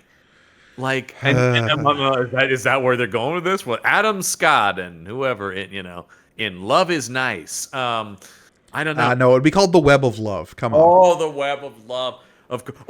How'd you like that one too, where they talk about like, we at the end of the movie when they're all hanging out together and like, we talked to Ben. He loves being an uncle, so little responsibility, and then Ben just goes, "That's what he thinks for now." Ugh, her glasses at the end made me angry. Also, the other thing I thought too, where she says "bless you" before the girl sneezes, and I thought, even if you could do that, why would you do? You're just being an asshole at that point. Like you're just showing off and being a dick. I did say out loud in the theater, we get it. You can see the future. Yeah, bless you. Also, I love what she says, bless you. And the girl's like, what are you talking about? It's like, she can fucking see the future. Yeah. Obviously, you're going to see Jesus Christ. Yeah. Also, no, I will say, and an indication of no faith in this as a franchise, no post-credit scene. No mid or post-credits. I do. And also the fact that this came out in February, not a good sign. I do think there's some indication that they are dumping these. For those who don't know, February is traditionally like a dumping ground for movies nobody cares about because it is too late for any Oscar consideration, and it is a time in which like a movie can be like mid to okay, and because there's no other movies coming out, it can do all right. The movie that did do surprisingly well this weekend was the Bob Marley biopic, which that actually kind of makes sense as a February release, where it's sort of like, it's kind of a mid-tier programmer, going to appeal to an older audience. We're not chasing the superhero money. It didn't cost a ton. I hear it's not great, so it wasn't going to be an awards contender, but like, people went. Yeah.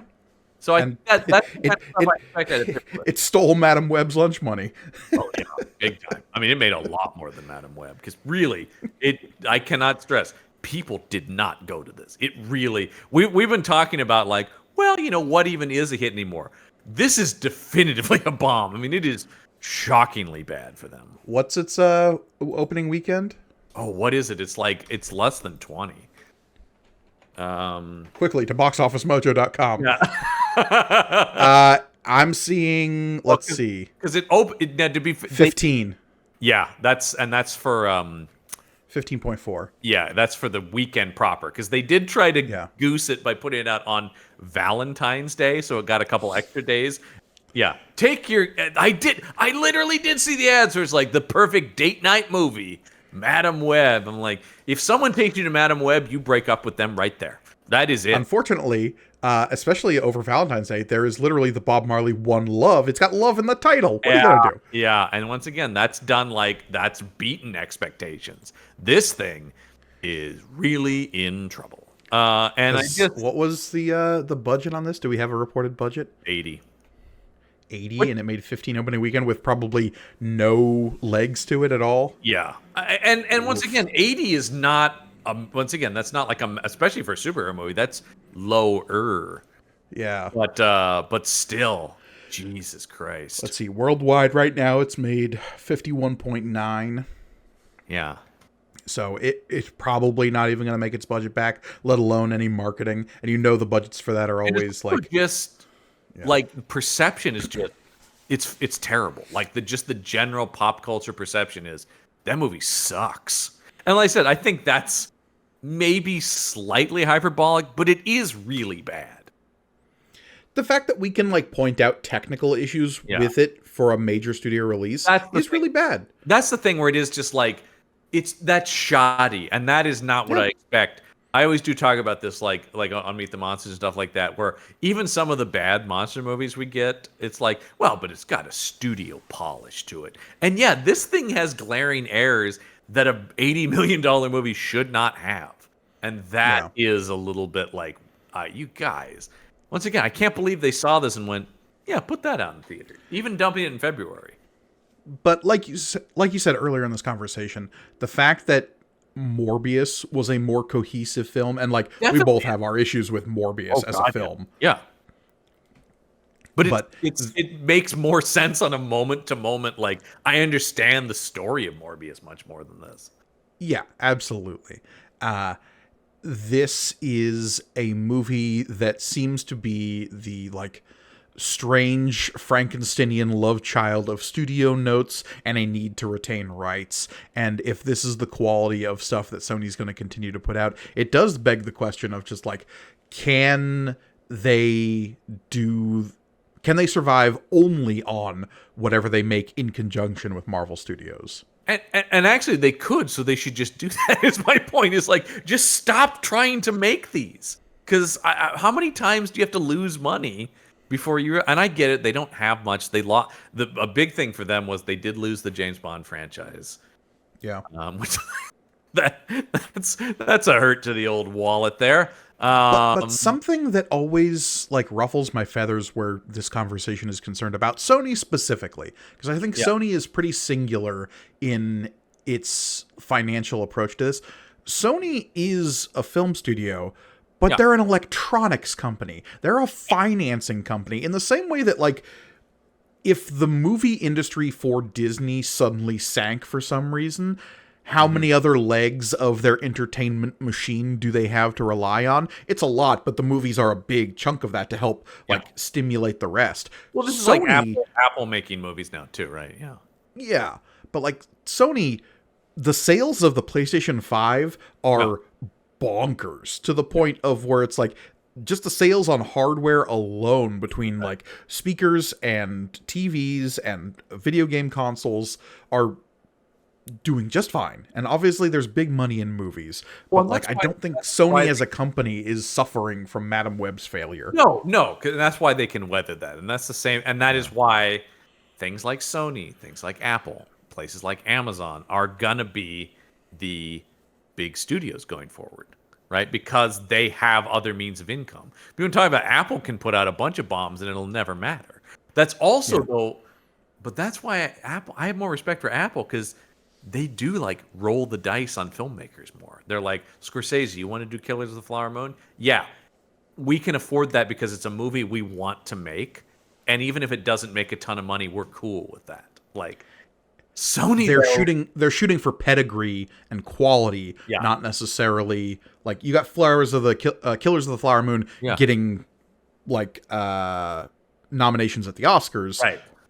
Never going to happen with what Sony's been putting out. No, that's the thing exactly where I'm like, I get that. That to me is the better, way to approach this is like, and Netflix is doing that even though they don't have the capital. So, it's, but Amazon too is like, yeah, we want to support film. And that's really, Sony, if you want an answer to what you should do, just hire interesting filmmakers and let them do what they want with Spider-Man. If they have to make Spider-Man stuff, like if they had just left S.J. Clarkson alone and said, just make a Madame Web movie, whatever, just spend this much.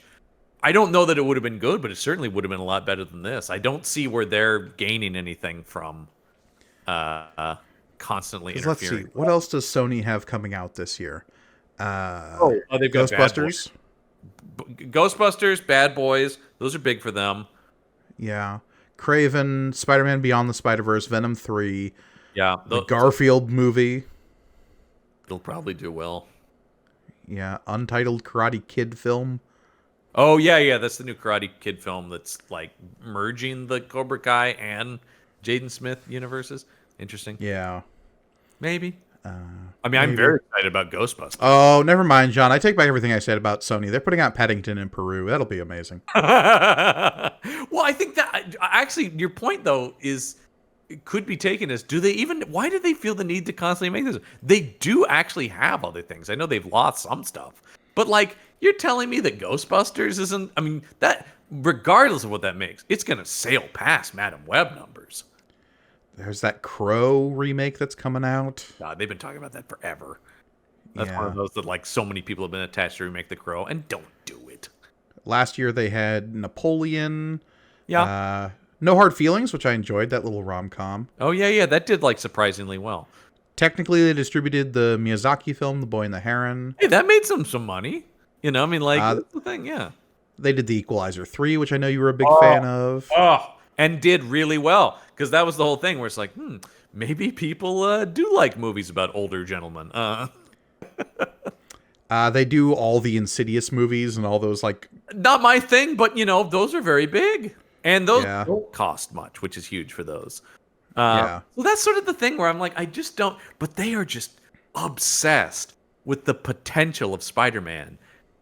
But the other thing is, they don't even But have. that's been every studio since the MCU broke big, right? Is like the idea that we could make this cohesive universe of films Yeah. and generate within this silo. And I come back to it again and again.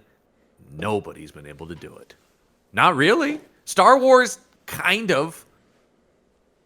But But they've had a pretty succinct shift to like streaming television at this point. Yeah, like that's why I say kind of, because it's like they're sort of just now really getting it together in terms of cohesion and like quality control. But yeah, nobody else has come anywhere close to the success of the MCU, not even remotely. And so it's like, maybe take that as the other thing is, who's in charge at Sony?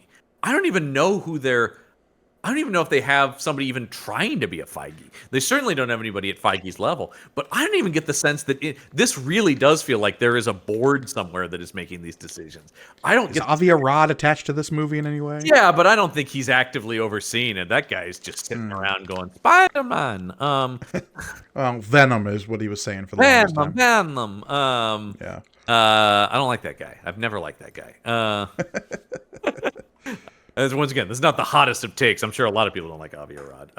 Sure. That's one of my favorite parts in the in the MCU book is where they're basically just like, once Kevin Feige's in charge, they're like, "What do you do here, Avi Arad?" Is basically what happened at Marvel. They're like, your job is what?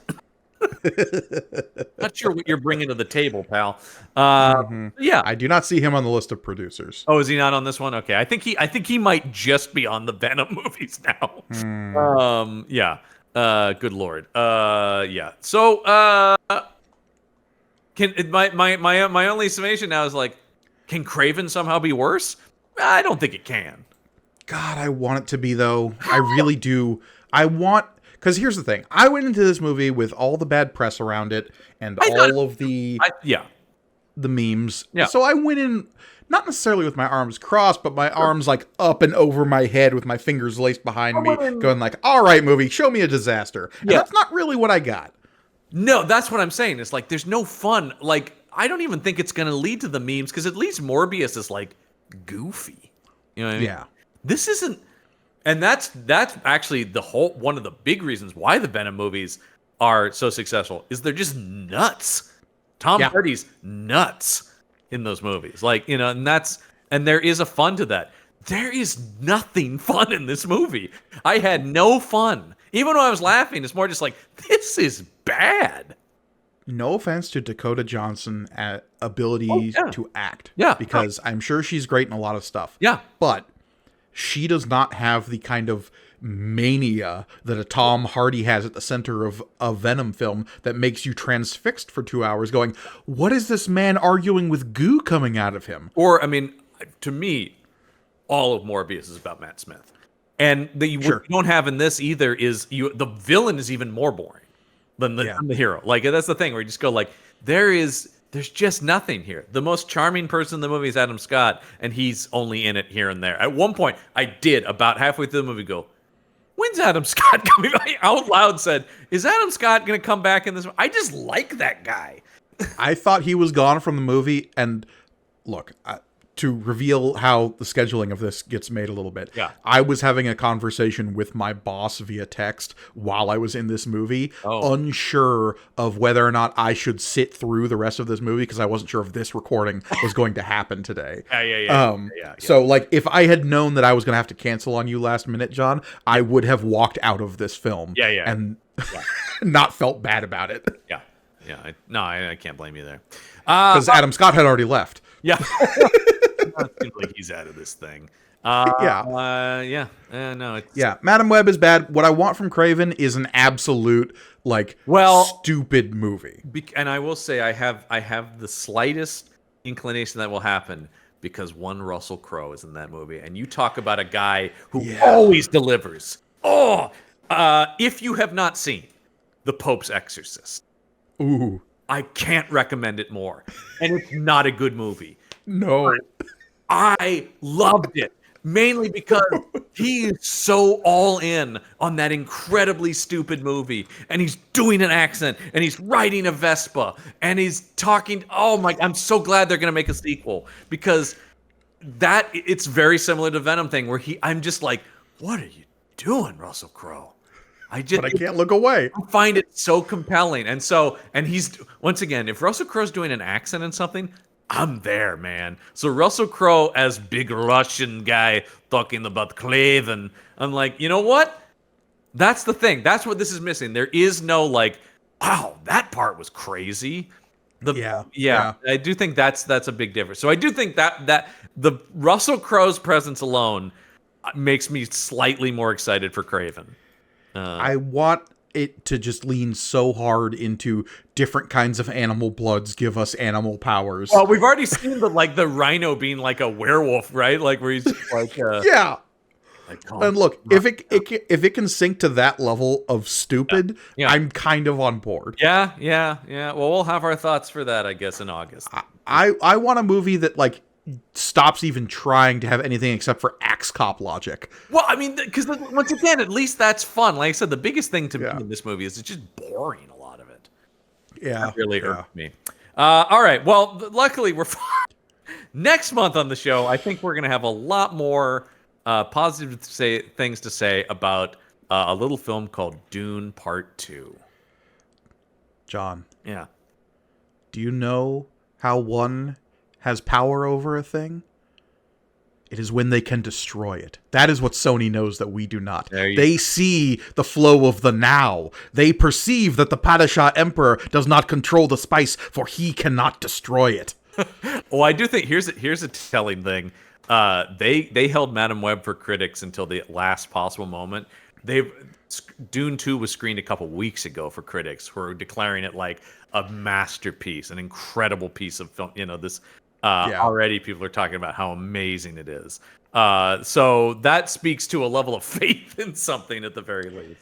Turns out that when a group of people are extremely passionate about making a thing done right, and that Denis Villeneuve is at the helm, and you have... That's the key, right? Yeah.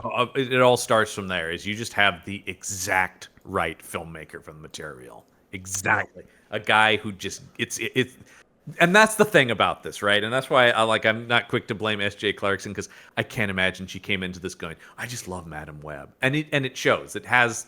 something I talk about on Meet the Monsters a lot that irks me. It's cynical, right? It's just made by people going like, I guess like this is a woman who, and that's why I kind of feel bad for her. He's like, clearly she wants to make like big movies, and it's like, well, here you can have this one. It's like, okay, I'm not in a position to say no, and that's the thing is, I don't need every director to be a diehard fan of the thing they're making a movie. I don't think Chloe Zhao was the biggest Eternals fan in the world. There was passion for the movie that was made, right? Yeah. And I think that's that's been the case with a lot of stuff. Nolan, we know, is not a comic book guy, but came in going, I have a take on Batman, and whether that worked for you or not those are not made cynically. That is a man's passion on screen. And I think that's all that makes the difference. But here, literally everyone involved from the studio, there's no one shepherding this project. Yeah. And that's but that's, I think, the big difference between what we're going to talk about next month with Dune Part 2. I'm so rabidly excited for that film. I cannot wait. Yeah. Pretty soon I'm going to be going back out to the theater to watch Dune Part 1 in an unreasonably wide format. Oh, that's right. Right. Yeah, they're re-releasing it. They are, and I'm so excited. So tune in for that. Of course, if you want more of this show and all the shows on the Punch Up Entertainment Network, head over to our Patreon page, which is patreon.podbean.com/punchup. There you get not only exclusive content from all the shows, but you support the whole network, which was greatly appreciated. I think that's gonna wrap things up. Of course, if you're watching us on YouTube, make sure you like, comment, subscribe below. Ring that bell for notifications. It's all down there. Where Gurani's pointing. That wrist motion is me ringing the bell. Ring the bell. Hear ye, hear ye. It's more of a finger motion with the mouse. You get it. Yeah, you get it there. Anyway, and of course, we'll be back next week with more reviews of old Star Wars comics, which is really what people are dying for. I mean, look. As we continue to chart our way to the Empire Strikes Back adaptation. But that is going to do it for this month's Panel Up. I've been John Campbell. And I will always be Mike Gargoni. Till next month, we're going to panel down.